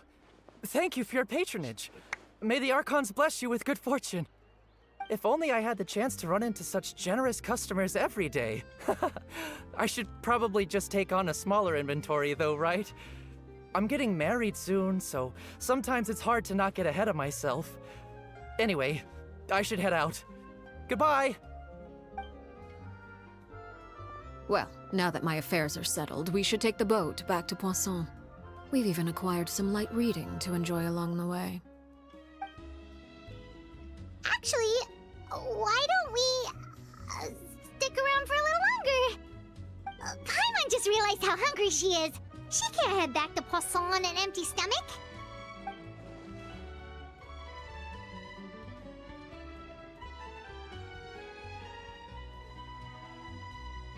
It appears you two are under the impression that delaying our return will somehow alter the situation in your favor. I'm sorry to ruin your fantasy, but your efforts are meaningless. That being said, I could be persuaded to give Linny some extra time. I just have one condition. If you agree to my request, I'll even answer some of your questions. You're quite curious about Claire V, are you not? And my relationship to her. Wait, why are you being so generous all of a sudden? You're not gonna ask us to do something bad, are you? You overestimate yourself. You don't have the talent for bad things. Then what can you possibly... The most important consideration in a negotiation is that both sides receive something they want. Demands and threats only get you so far. Wonderful. Here it is.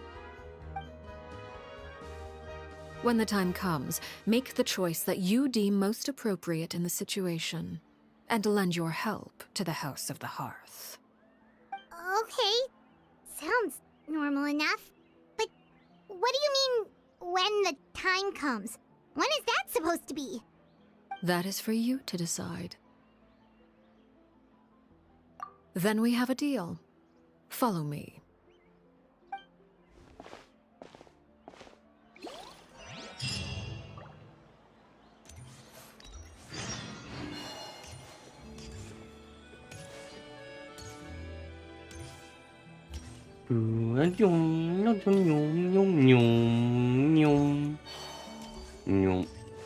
Hey, that's more that way. Oh man, that's far.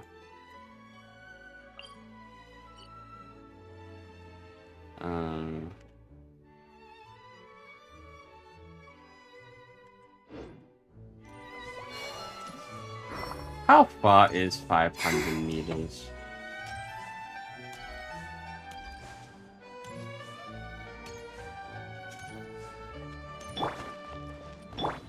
Strike a pose! I'm not that good with distances.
this place?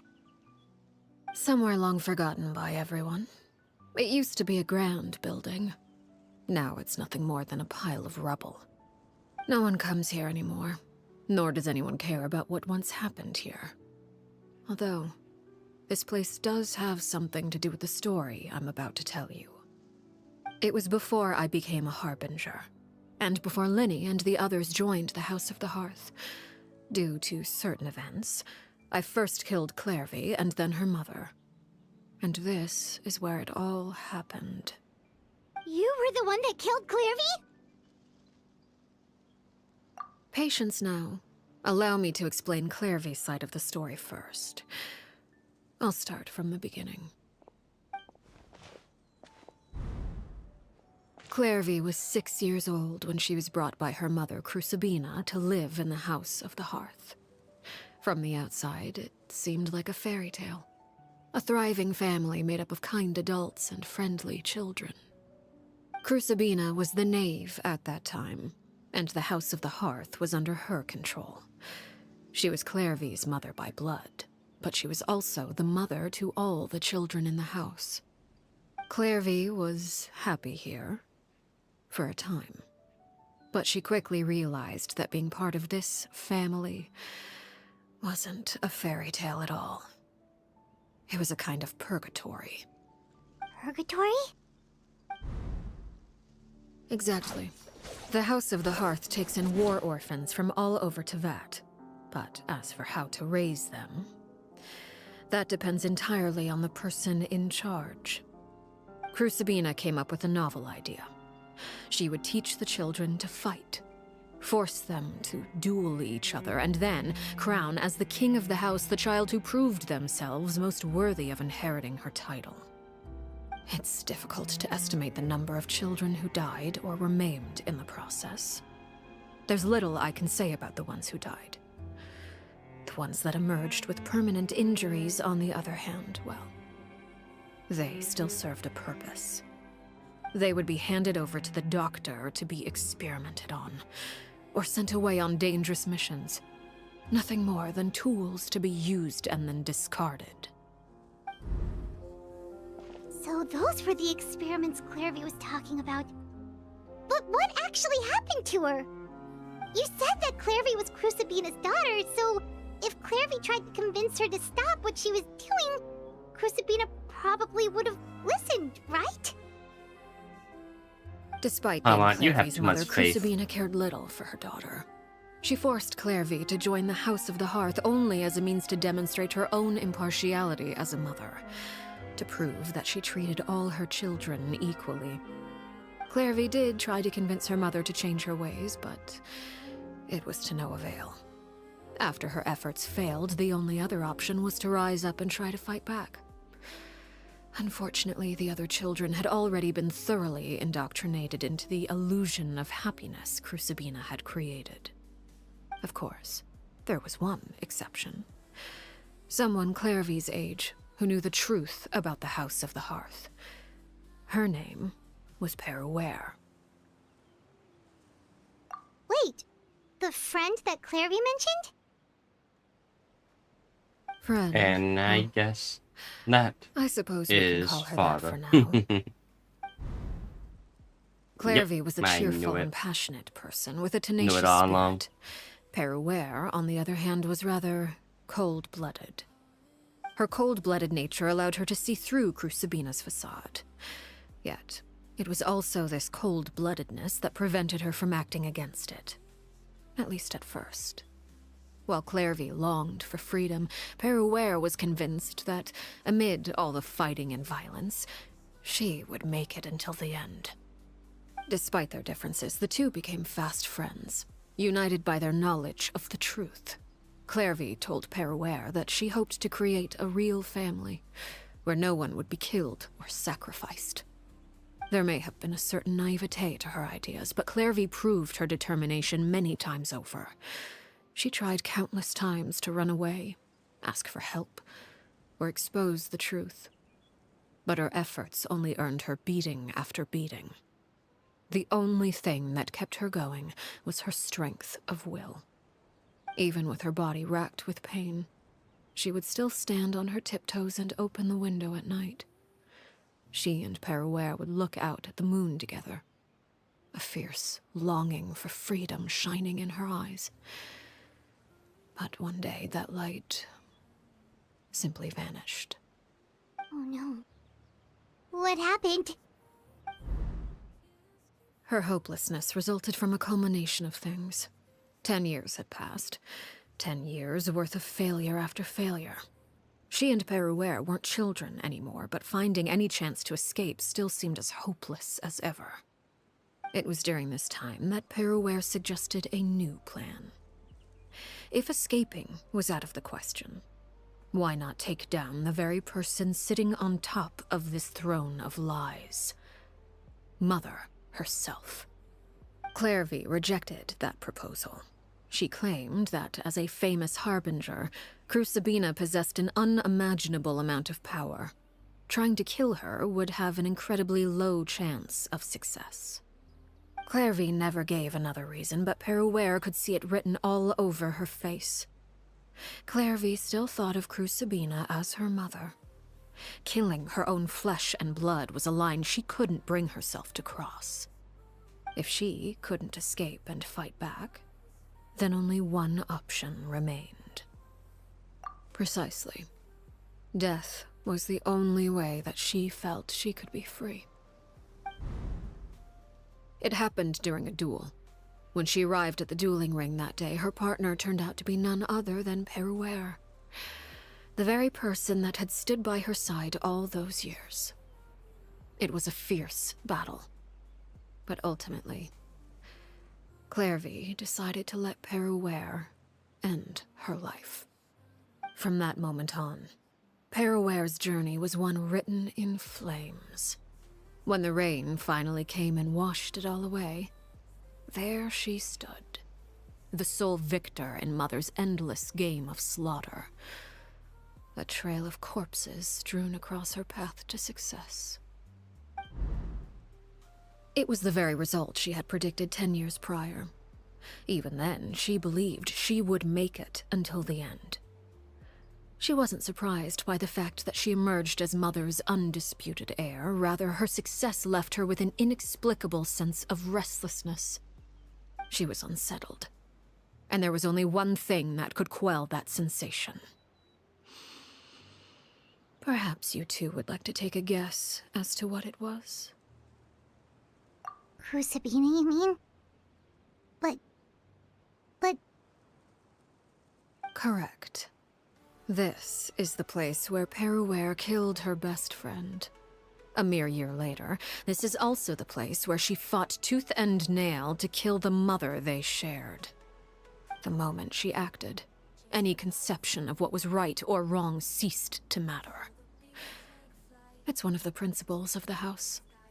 Only those who survive get to write the rules. Perouer won the battle, and became a harbinger herself. After which Her Majesty, the Tsaritsa, bestowed upon her a new name. Arlecchino. I knew it. Harry Clairvy was talking about. It was you all along. You're Perouer. Arlecchino is just a name you got later.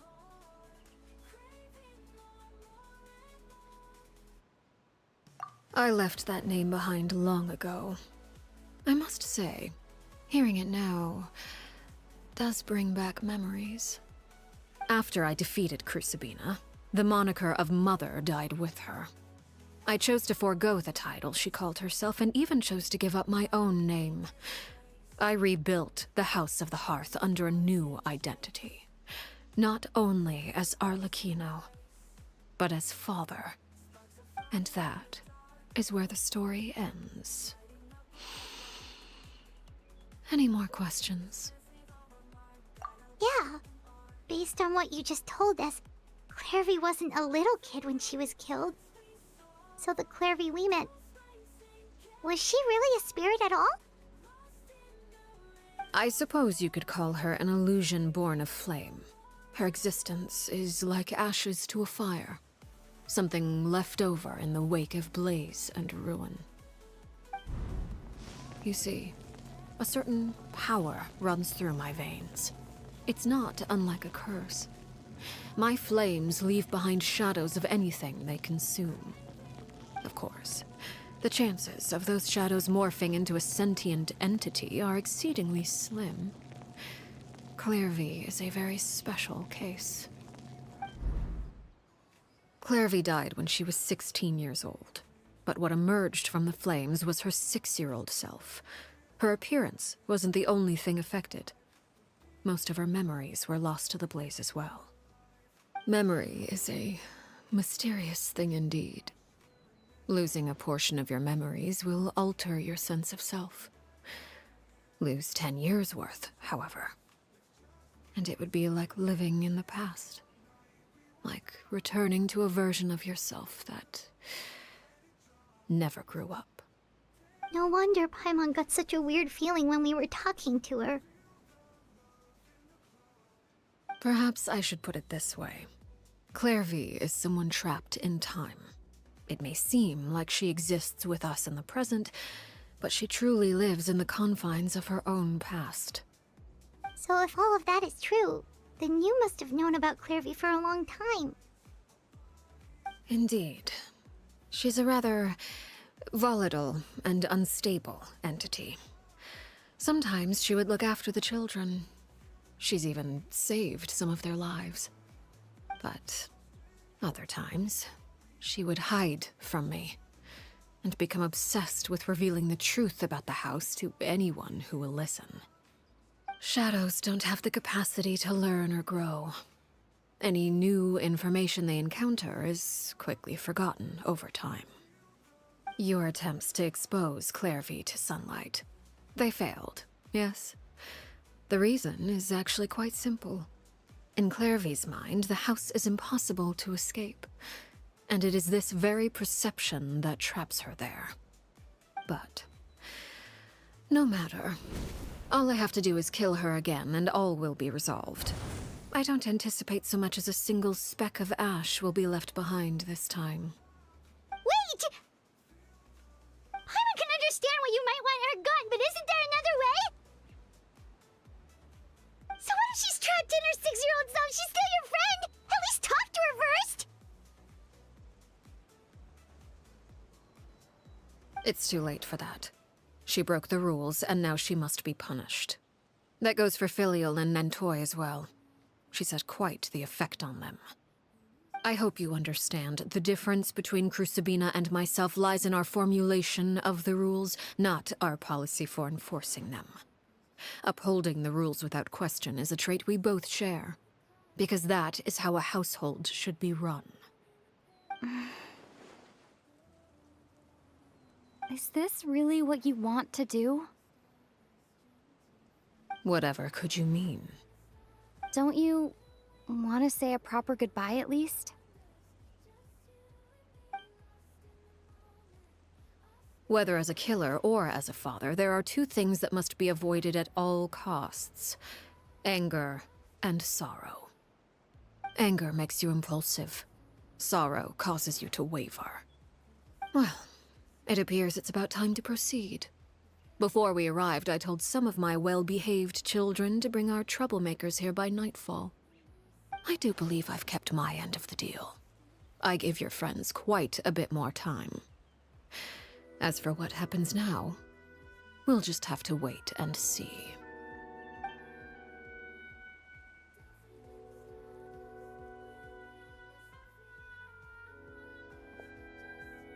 Here they are, Father. Ah, you gonna execute him? Seeing something like that would actually be a first for me. Lenny! I'm sorry. I heard about how you helped buy us more time. But I still failed. I couldn't find a way to fulfill her wish. Huh? Are you... Perry? Indeed, it's been a while, Clairvy. Perry! Shh, stay right there. I'm sorry to postpone our reunion, but first I believe certain scores need settling.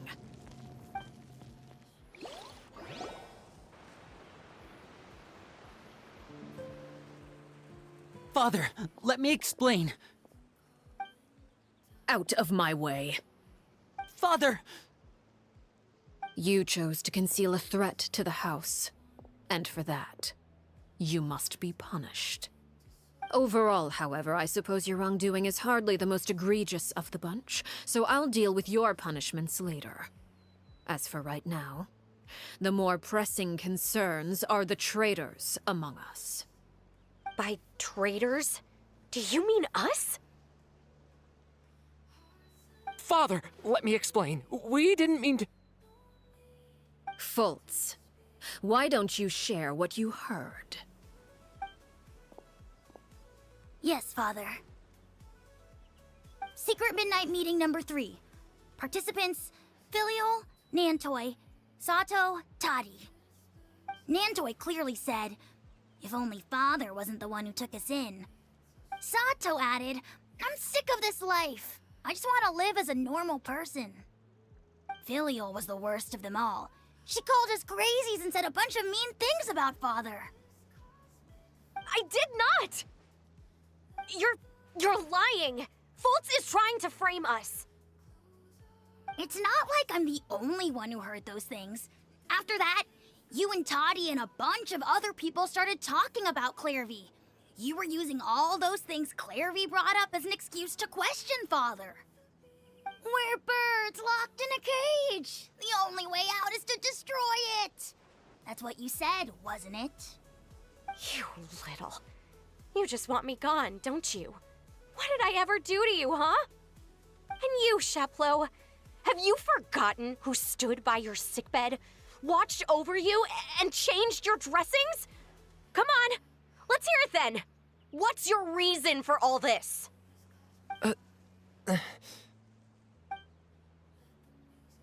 You're wrong, Filial. We don't want you to die. You're our family. Liar. You wouldn't be doing this if that were the case. So why? Why have you backed us into a corner? We all live in the House of the Hearth. You know the type of work we do, Filial. A single betrayal can cost dozens of us our lives. It's not like it's never happened before.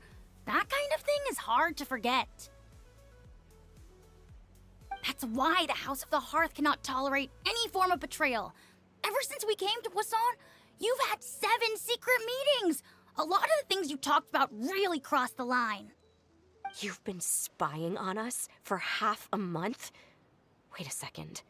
Now that I think about it, the move to Poisson was just a way to make it easier to spy on us, wasn't it? Because we were all in one place. You've had this planned all along. Filial, Nantoi, I'm sorry. I owe you both my life. I owe Clairvy too. If it weren't for all your help after I got poisoned, I wouldn't be standing here today. If this were any other situation, I would do anything to repay that kindness, even if it cost me my life. But rules are rules. I'm sorry. My hands are tied. Why? Why? That's enough, Filial. We made a mistake, and we should own up to it. We broke the rules, plain and simple. And now we have to face the consequences. I'm sorry, Chapleau. Fultz. I'm sorry, Father. We accept our punishment. Chapleau, according to the rules of the House of the Hearth, how should these traitors be punished? All those who betray the house pay with their lives. And so it shall be.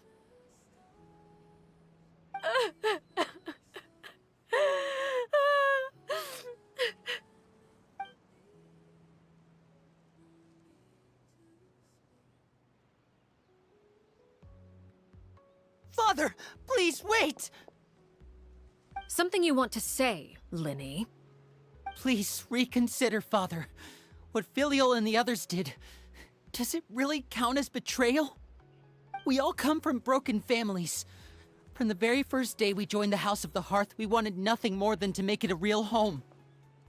But the truth is, none of us know what a real home should look like. I'm not saying I have all the answers. All I know is this.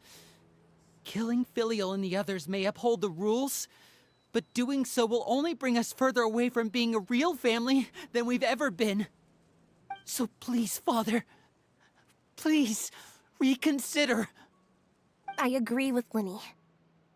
Father, please. Linny, you...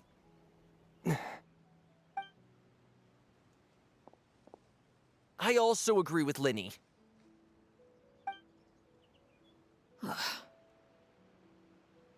An order once given cannot be rescinded.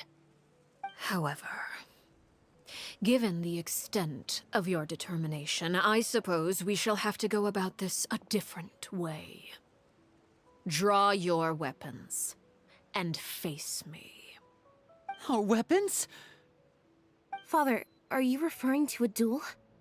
Precisely. The rules of the house will not be altered. Traitors must be punished.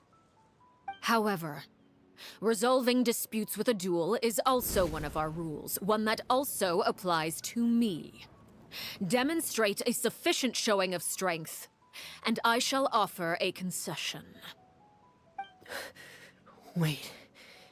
Beat Father in a duel? Impossible. Father is way too strong, even for Linny.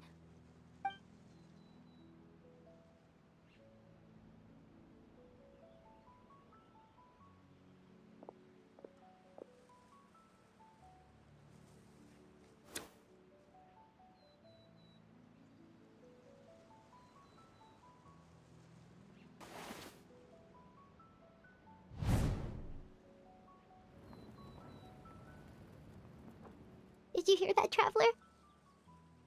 Lenny and the others have to duel the knave. What should we do?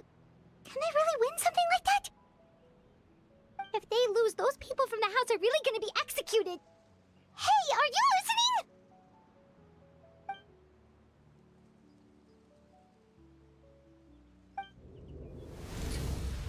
Don't you want to say a proper goodbye at least? I won't be executed. Anger makes you impulsive. I know. Sorrow causes you to waver. You should have paid more attention, Paimon.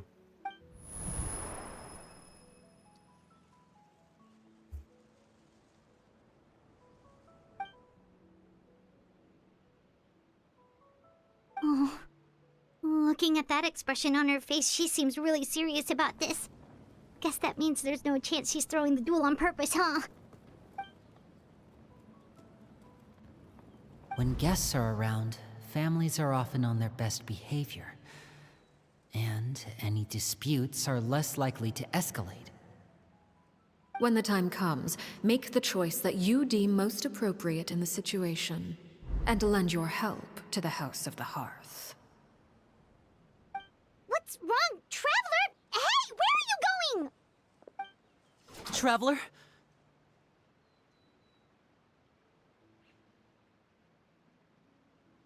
You're asking to join the duel against the knave? I'll allow it. We do have a ready-made dueling ring at our disposal, after all. All I would advise is this. Keep a firm grasp on your weapon, and give it your all. Any less, and you may just lose your life.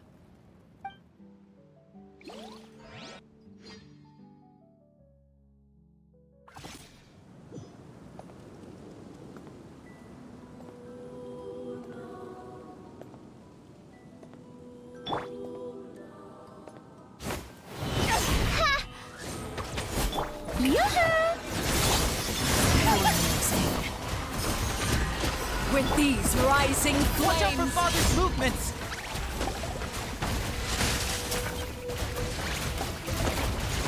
Midnight Vent. Is it my turn now? Spare your energy. Running is of little use. Now that's more like it. Over here! With these rising flames! Have a safe trip. Spare your energy. Running is of By little royal use. decree. May I Try to pace Have yourself. a taste of herb.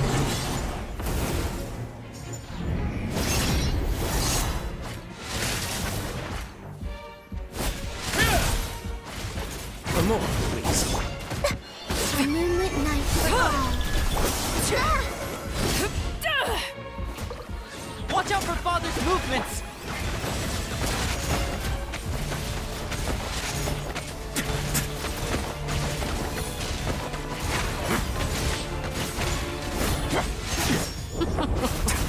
Look at you. Trapped like a bunch of helpless animals. Father's even stronger than I expected.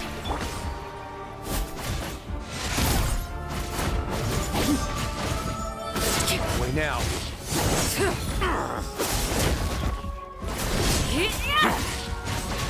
It's gonna get a little chilly. Try to pace yourself. Not bad. Proven to be a worthy opponent The after. show be A fly tangled in a web. Okay, time for the second match.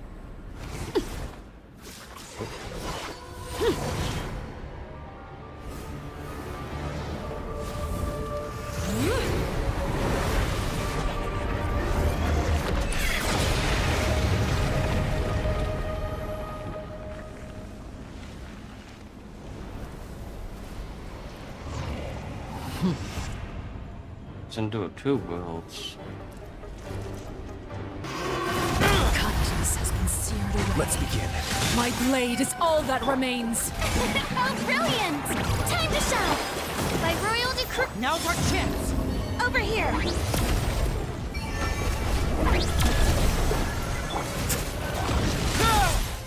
As you wish. May I present? Watch out for Father's movements! Look out!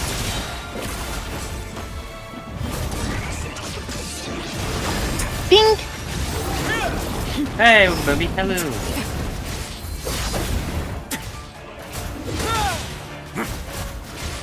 One more.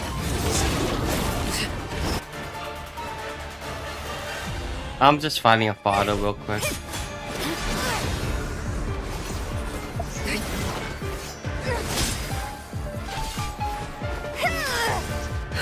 Hey man, Paimon's Can't believe slow. you're beating up someone's defense for dead.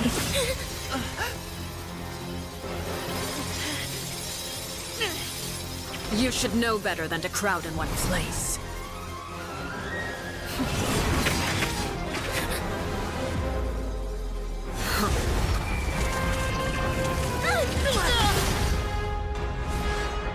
Like a Genshin too, but I don't know how to show. Now! I'm sorry, Father!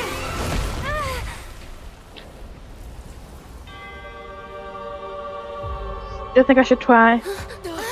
On your laptop or man, Sorry streaming for on your what laptop? this pitiful excuse for an attack. Sure, I guess try.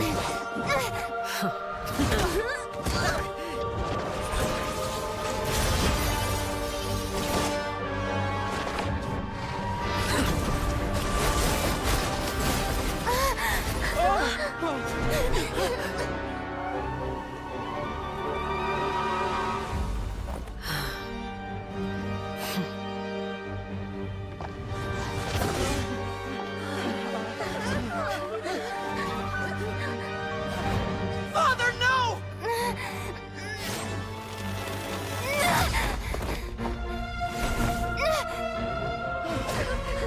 Made it out, did you?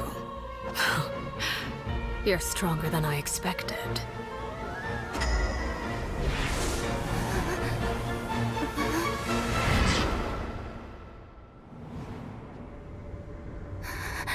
A crimson moon. Looks like I'm starting to make Move. Oh, goodness. Turned out it wasn't really all that hidden.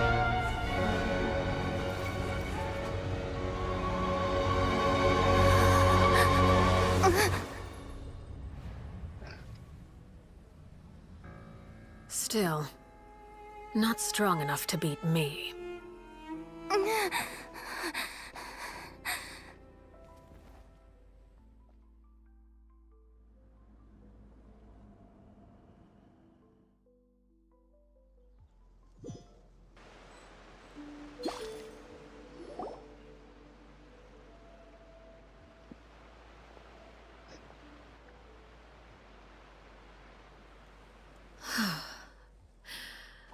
I believe we can end things here.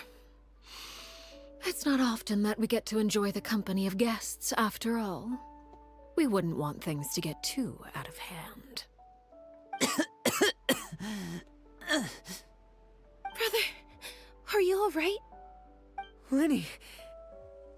Given that I am the victor of this duel, as agreed, the punishment stands. No! I never thought things would end like this. However, everyone involved in the duel demonstrated a remarkable level of strength and determination. In light of this, I'm prepared to change the method of execution. Elwar, the bottled flames I gave you for safekeeping. Do you still have them? Yes? I wasn't sure what they were for, but I've kept them super safe. I didn't lose a single one. Wonderful. Then, in just a moment, I'll have you administer them. Bottled flames? Indeed. They're the product of a secret experiment. Under certain special circumstances, flames can be extracted from my person and preserved. Once ingested, searing pain will spread across every inch of your body. No harm will come to you physically, but your memories will be burned away. If you can withstand the pain. When you awake, you'll have forgotten everything you know about the House of the Hearth, and will be expelled from the organization. In other words, administering this concoction will kill the version of you that grew up in the house, and give you a new identity.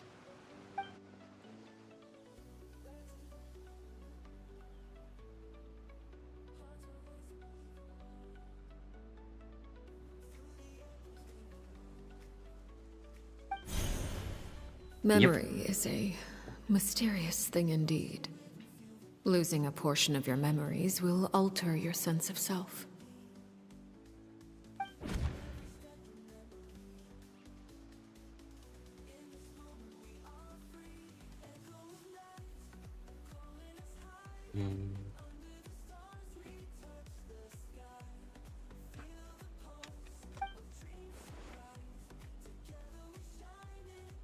So, you're just letting us go, Father? You misunderstand. Memories are extremely important. Once consumed by flame, the version of you standing before me will die, and our secrets will die with you. So no, I don't intend to just let you go, because the person who survives will be nothing but a stranger. Even so, I won't have to live in fear anymore. I'm sorry, Father. I'm sorry I let you down. But I really... Don't cry, Filial. You haven't left the house yet, so there are still rules to be followed, yes? Remember what I taught you. Anger makes you impulsive, sorrow causes you to waver. Don't let yourself be controlled by your emotions. Of course. I'll remember. Dry your tears, and go pursue the life you really want. Yes, Father. Chaplot, Fultz, Elwar, take them back to Poisson. And bring Linny and the others as well. I prepared 3 extra vials of bottled flames. As for whether to take them, the choice is yours. Goodbye, children. The next time we meet, I will no longer be your father. Thank you for all you've done for the house. I hope you have bright futures ahead of you.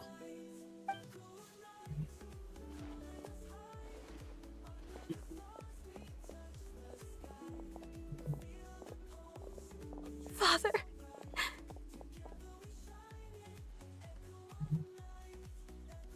Let's go.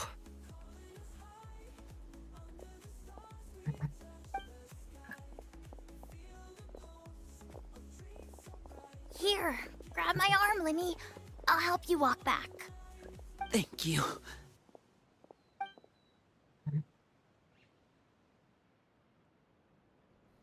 Clairvy. What?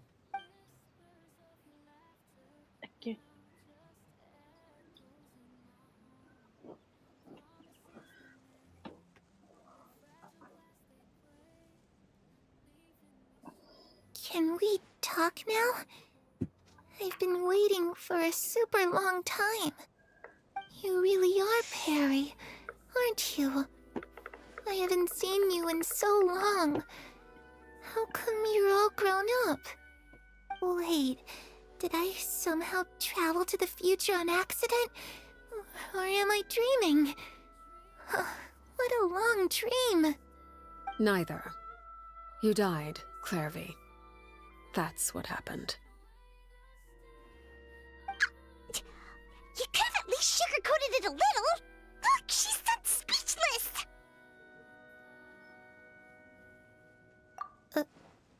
Oh. Okay then. Huh? That's it? You accepted it just like that? Yep. If that's what Perry says happened, then I believe her. Perry wouldn't lie to me. Plus, I don't really need to know why I'm like this. I'm more curious about what happens in the future. If you're a harbinger now, Perry, that means Mother is gone, isn't she? Can you tell me about it? I want to know what happened to her. And to me. You never stopped trying to defy fate. At first, no one believed you. You could only vent your frustrations to the moon. In fact, you often sought comfort in the night sky. You wanted to see the aurora, so one night we promised each other we would go to Snezhnaya to see it together. Later on, you tried to run away, but you were brought back each time. Mother spared your life, but it wasn't out of kindness. Instead, she decided to make an example of you by slowly torturing you over time. That way, the other children would know what happens to traitors. Still, you never gave up. Mother hoped that through ruthless duel after ruthless duel, she would be able to crown an ultimate victor among the children she raised. But you called on everyone to unite, to fight to a draw in order to reduce casualties. Your efforts may have only delayed the inevitable, but still. You gave them hope. You tried everything you could think of, but every attempt ended in failure. Still, you never turned your sword on Crucibina, and you never turned it on me. On that gloomy day, you told me, "For the last 16 years of my life, I've done everything I can to fight for freedom. But now, I realize that the only freedom I truly possess is the freedom to choose to die." I never imagined I would say something like that. I must have been feeling really worn down. But somehow, I still think I understand. According to Mother's plan, only one of us was going to make it until the end. And I always hoped that person would be you. If I could do it all over again, I still don't think I would make a different choice. Even when I first met you, I knew you'd be able to do what I couldn't. Is that so? Even now, I'm not sure I truly understand what kind of freedom you were trying to pursue. But as the head of the House of the Hearth, and as the children's father, I've tried to give them the most basic of freedoms. The freedom to choose their own fate. It's something I discussed with the Eudex of Fontaine.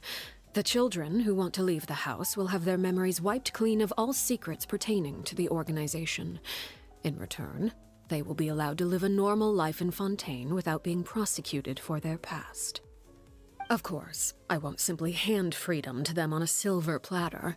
They have to fight for it and prove themselves worthy of it. Only freedom that is earned has true value. That's more than enough. That's exactly the kind of life I was fighting for. You know, Perry, I think you're a pretty amazing king, and a really great father, too. I'm really happy that you're the one who took over the house. I guess I do have one regret, though. I still haven't seen the outside world. Well, it just so happens that our dear guests over here have been to many nations and traveled to countless places. Perhaps they would be willing to tell you what the outside world is like.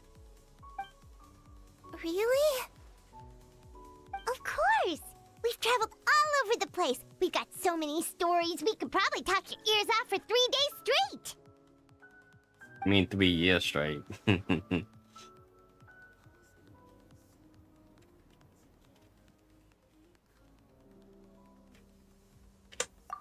You know, I used to dream of being a bard. Playing the lute while singing into the winds of freedom. Even if there was no one there to listen, I would have continued to sing no matter what.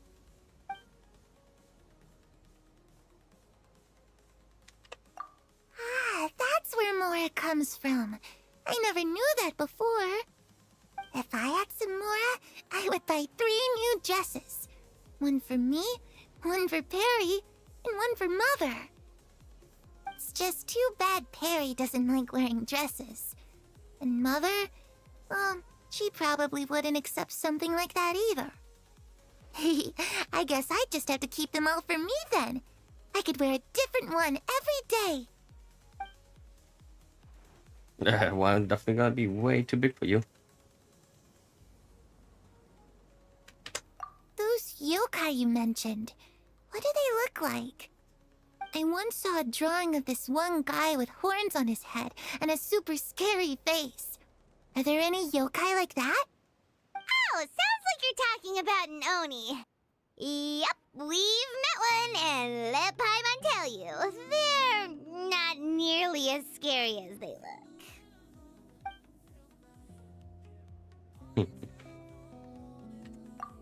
I was always too afraid to skip Mother's fighting lessons. But at the academia, I bet you could do all sorts of secret things in class. Things that have nothing to do with studying. I'm just kidding. Being able to study whatever you want without having to fear for your life actually sounds pretty great.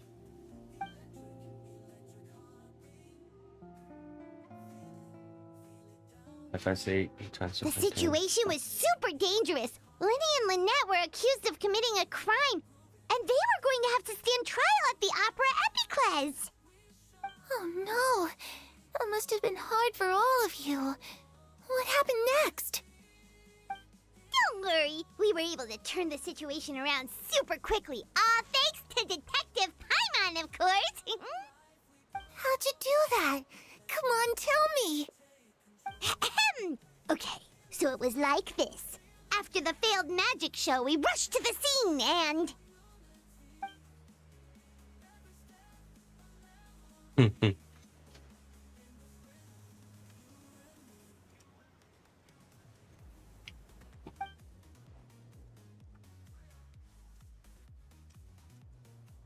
Shadows don't have the capacity to learn or grow. Any new information they encounter is quickly forgotten over time.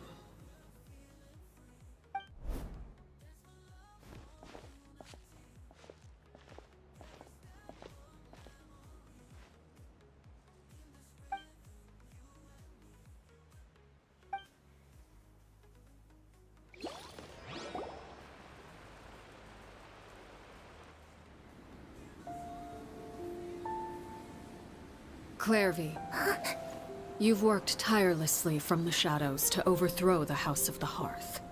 Now, By my authority as the knave, I shall announce how this matter ends. You are hereby expelled from the House of the Hearth. You are no longer tied to this place, nor are you bound by its rules. You're saying that I can finally leave? I get to experience the outside world as well? Oh, I almost forgot. There's no getting older for me. Still, seeing who you grew up to be makes me really happy, Parallel. Take care of yourself. Goodbye. May we meet again someday.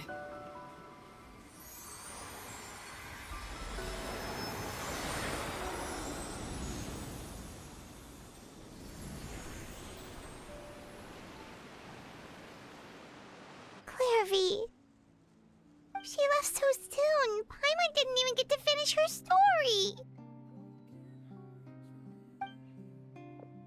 I also have certain sentiments left unsaid. I wanted to tell her that the aurora I saw in Snezhnaya was just as beautiful as the ones in the pictures. But a shadow's memories reset at dawn. Had we delayed any longer, we wouldn't have had the time to say goodbye. Whatever regrets may linger, let them be lost to the coming of a new day. Father? It's Linny! Hey, Linny!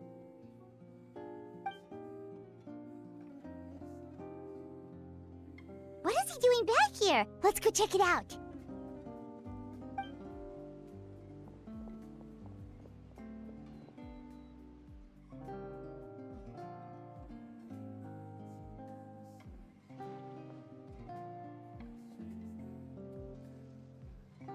Father, the bottled flames have been administered. Filio and the others have left the house. And you? What have you decided? Thank you for giving us that choice, Father. But we never wanted to leave the house. It's the only home we've ever known. Lynette and Fremine feel the same way. They're recuperating back at the Hotel Bouffe d'été. But I decided to come back and tell you where we stood. I'm sure you're well aware of the expectations I have for you. I want you to follow in my footsteps and become the next king of the house. Yet you seem to have different ideas. I must admit, I'm rather surprised by your decision to stay. There's nothing wrong with choosing to live a quiet life. Leading this organization is a heavy responsibility, one not so easily carried by someone forced onto the throne. I just never understood what you saw in me. What made you believe I was deserving of that throne? You're brave, talented, and, most importantly, you cherish your family. You would do anything to protect them, even if it costs you your life.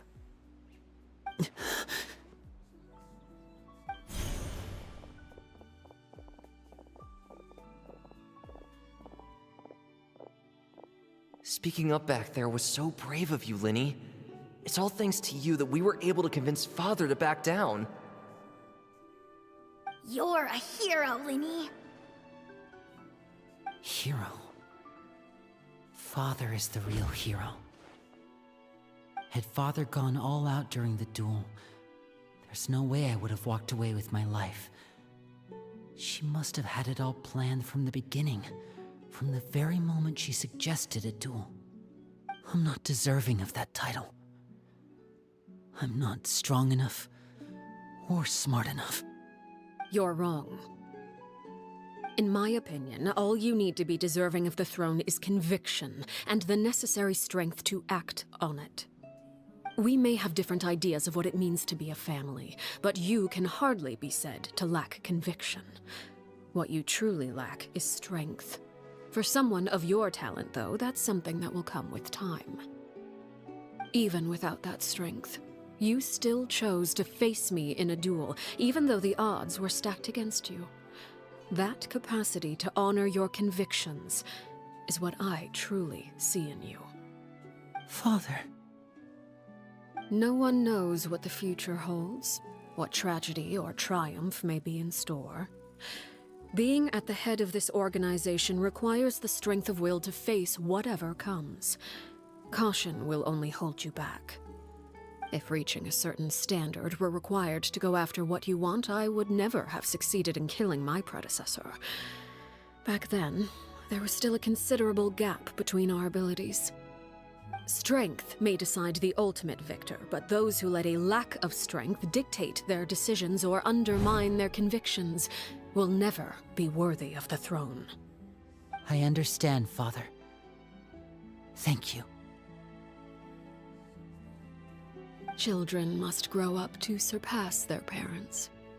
Only then can a family continue to flourish. The road ahead is not an easy one, so I'll ask you one last time. Are you certain you want to stay? You've done so much for me, Father, and that kindness must be repaid. Plus, with Project Stuja at hand, there are many dangers ahead, and I, for one, don't intend to back down. Protecting my family at all costs. That's my conviction. Then you're welcome to stay. As for Project Stuja, you need not be too concerned. If those cowardly businessmen and heartless dignitaries try to take us down, I'm prepared to teach them a lesson. Having members who longed for the light was our organization's last weakness. With those members no longer among our ranks, the House of the Hearth is like a spider hiding in the shadows. We need only wait for our prey to come to us. At present, our imperative is to use their plan to our advantage. In doing so, a crimson moon shall rise amid the frigid blizzards of winter. No demonstration of loyalty shall go unrewarded, and no sacrifice shall be in vain. As for the two of you, whether we meet again as friend or foe, I'll remember the camaraderie we shared in this moment. No matter how arduous the journey ahead, I hope we both reach our desired destination.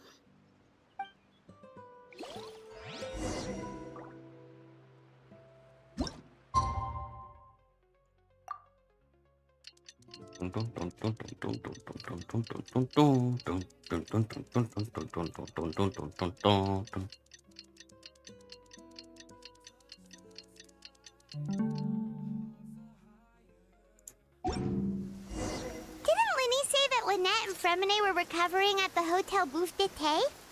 Oh, Paimon wonders how they're doing. Maybe we should go check on them.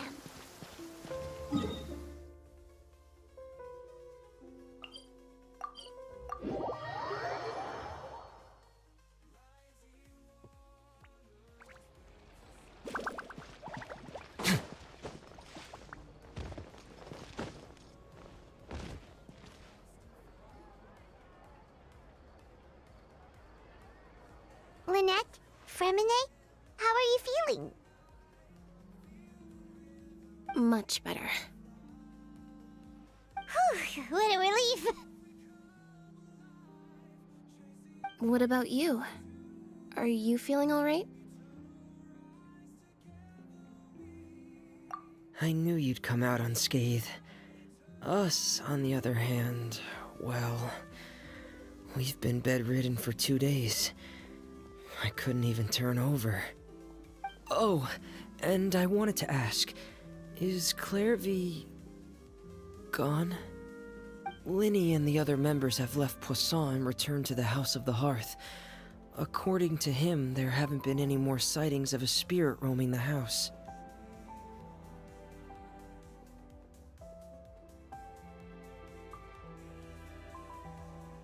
I see. I'm glad.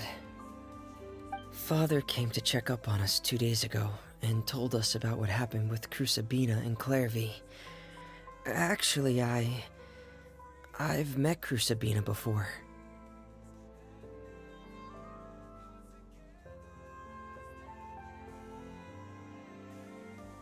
Wait, what? You've met the former knave? Crucibina died a year after Clairvy. It was during the year between their deaths that I joined the House of the Hearth. Crucibina had an extremely cruel and radical way of doing things.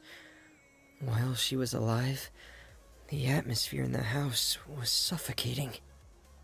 When I joined, though, the experiment she valued so much had already come to an end, and all the people involved, dead and injured alike, were gone. Crucibina never talked about the past with us newcomers. A couple of months after I joined, Father killed Crucibina and burned all her files. With that, the names of all the people subjected to her experiments, Clairvy included, were lost to the flames, along with the painful memories they represented. Father took in Lenny and me a couple months after that, but she never mentioned anything about Crucibina or Clairvy. It really seems like something she was planning to keep to herself. The last time you talked to her, did she mention why she kept it a secret for so long? She said she didn't want us to be affected by the darkness of the past. She was worried we'd develop a false sense of gratitude towards her if we knew about it. The foundation of a family should be free of any corrupting influence. Whatever happened in the past, it has nothing to do with who we are now. And that's what Father told us in the end. But I still thanked her for everything. It was only after hearing about what Crucibina did that I finally realized how insignificant our lives could have been. The members of the house meant nothing to her. To say that she valued them in any way, even just as a tool, would probably be giving her too much credit. If Father hadn't taken over the House of the Hearth, I probably would have already...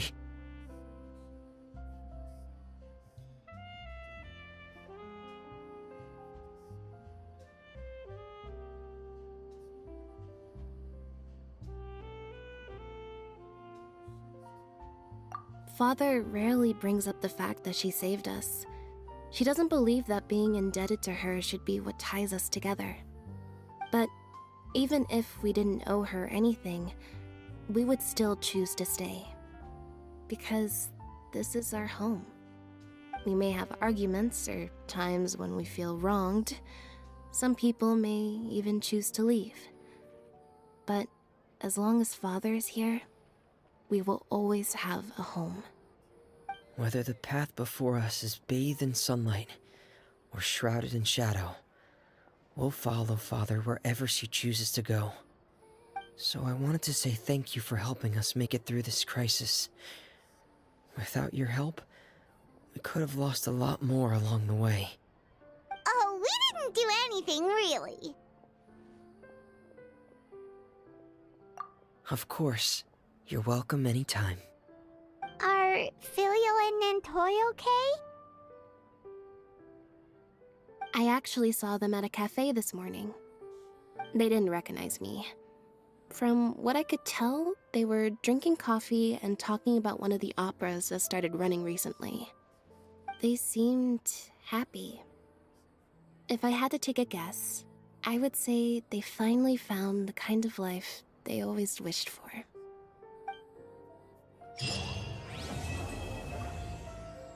And with that, the mission is done.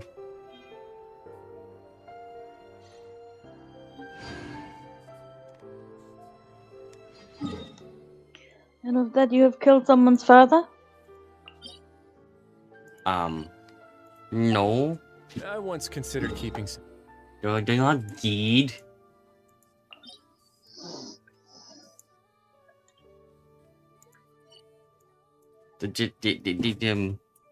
We are hip it ways. Oh, damn, and boom, and ba ba ba.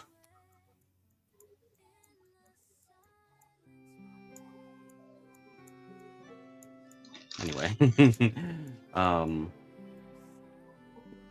Suspicious. but hey, someone's mother was killed. Not by us, though. Huh.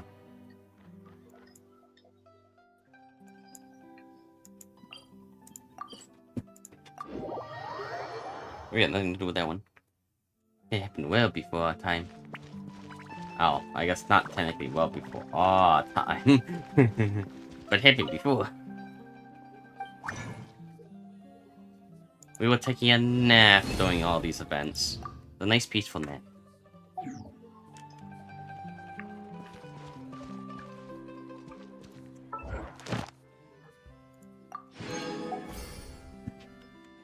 Okay, with that, I'm gonna end stream here.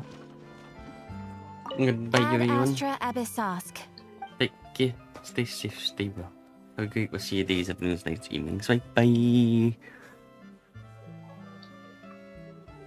Bye-bye.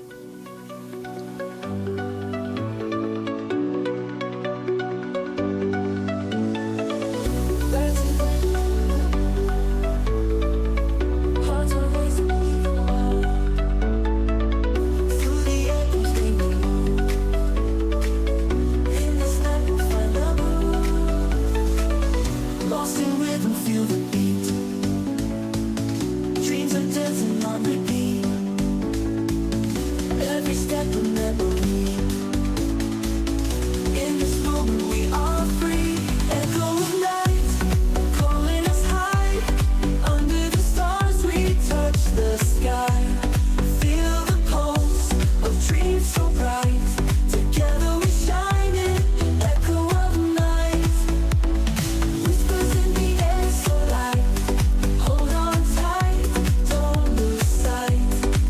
In this electric wonderland, we'll keep dancing hand in hand.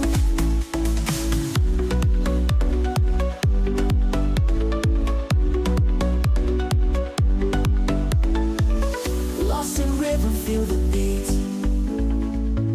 Dreams are dancing on repeat.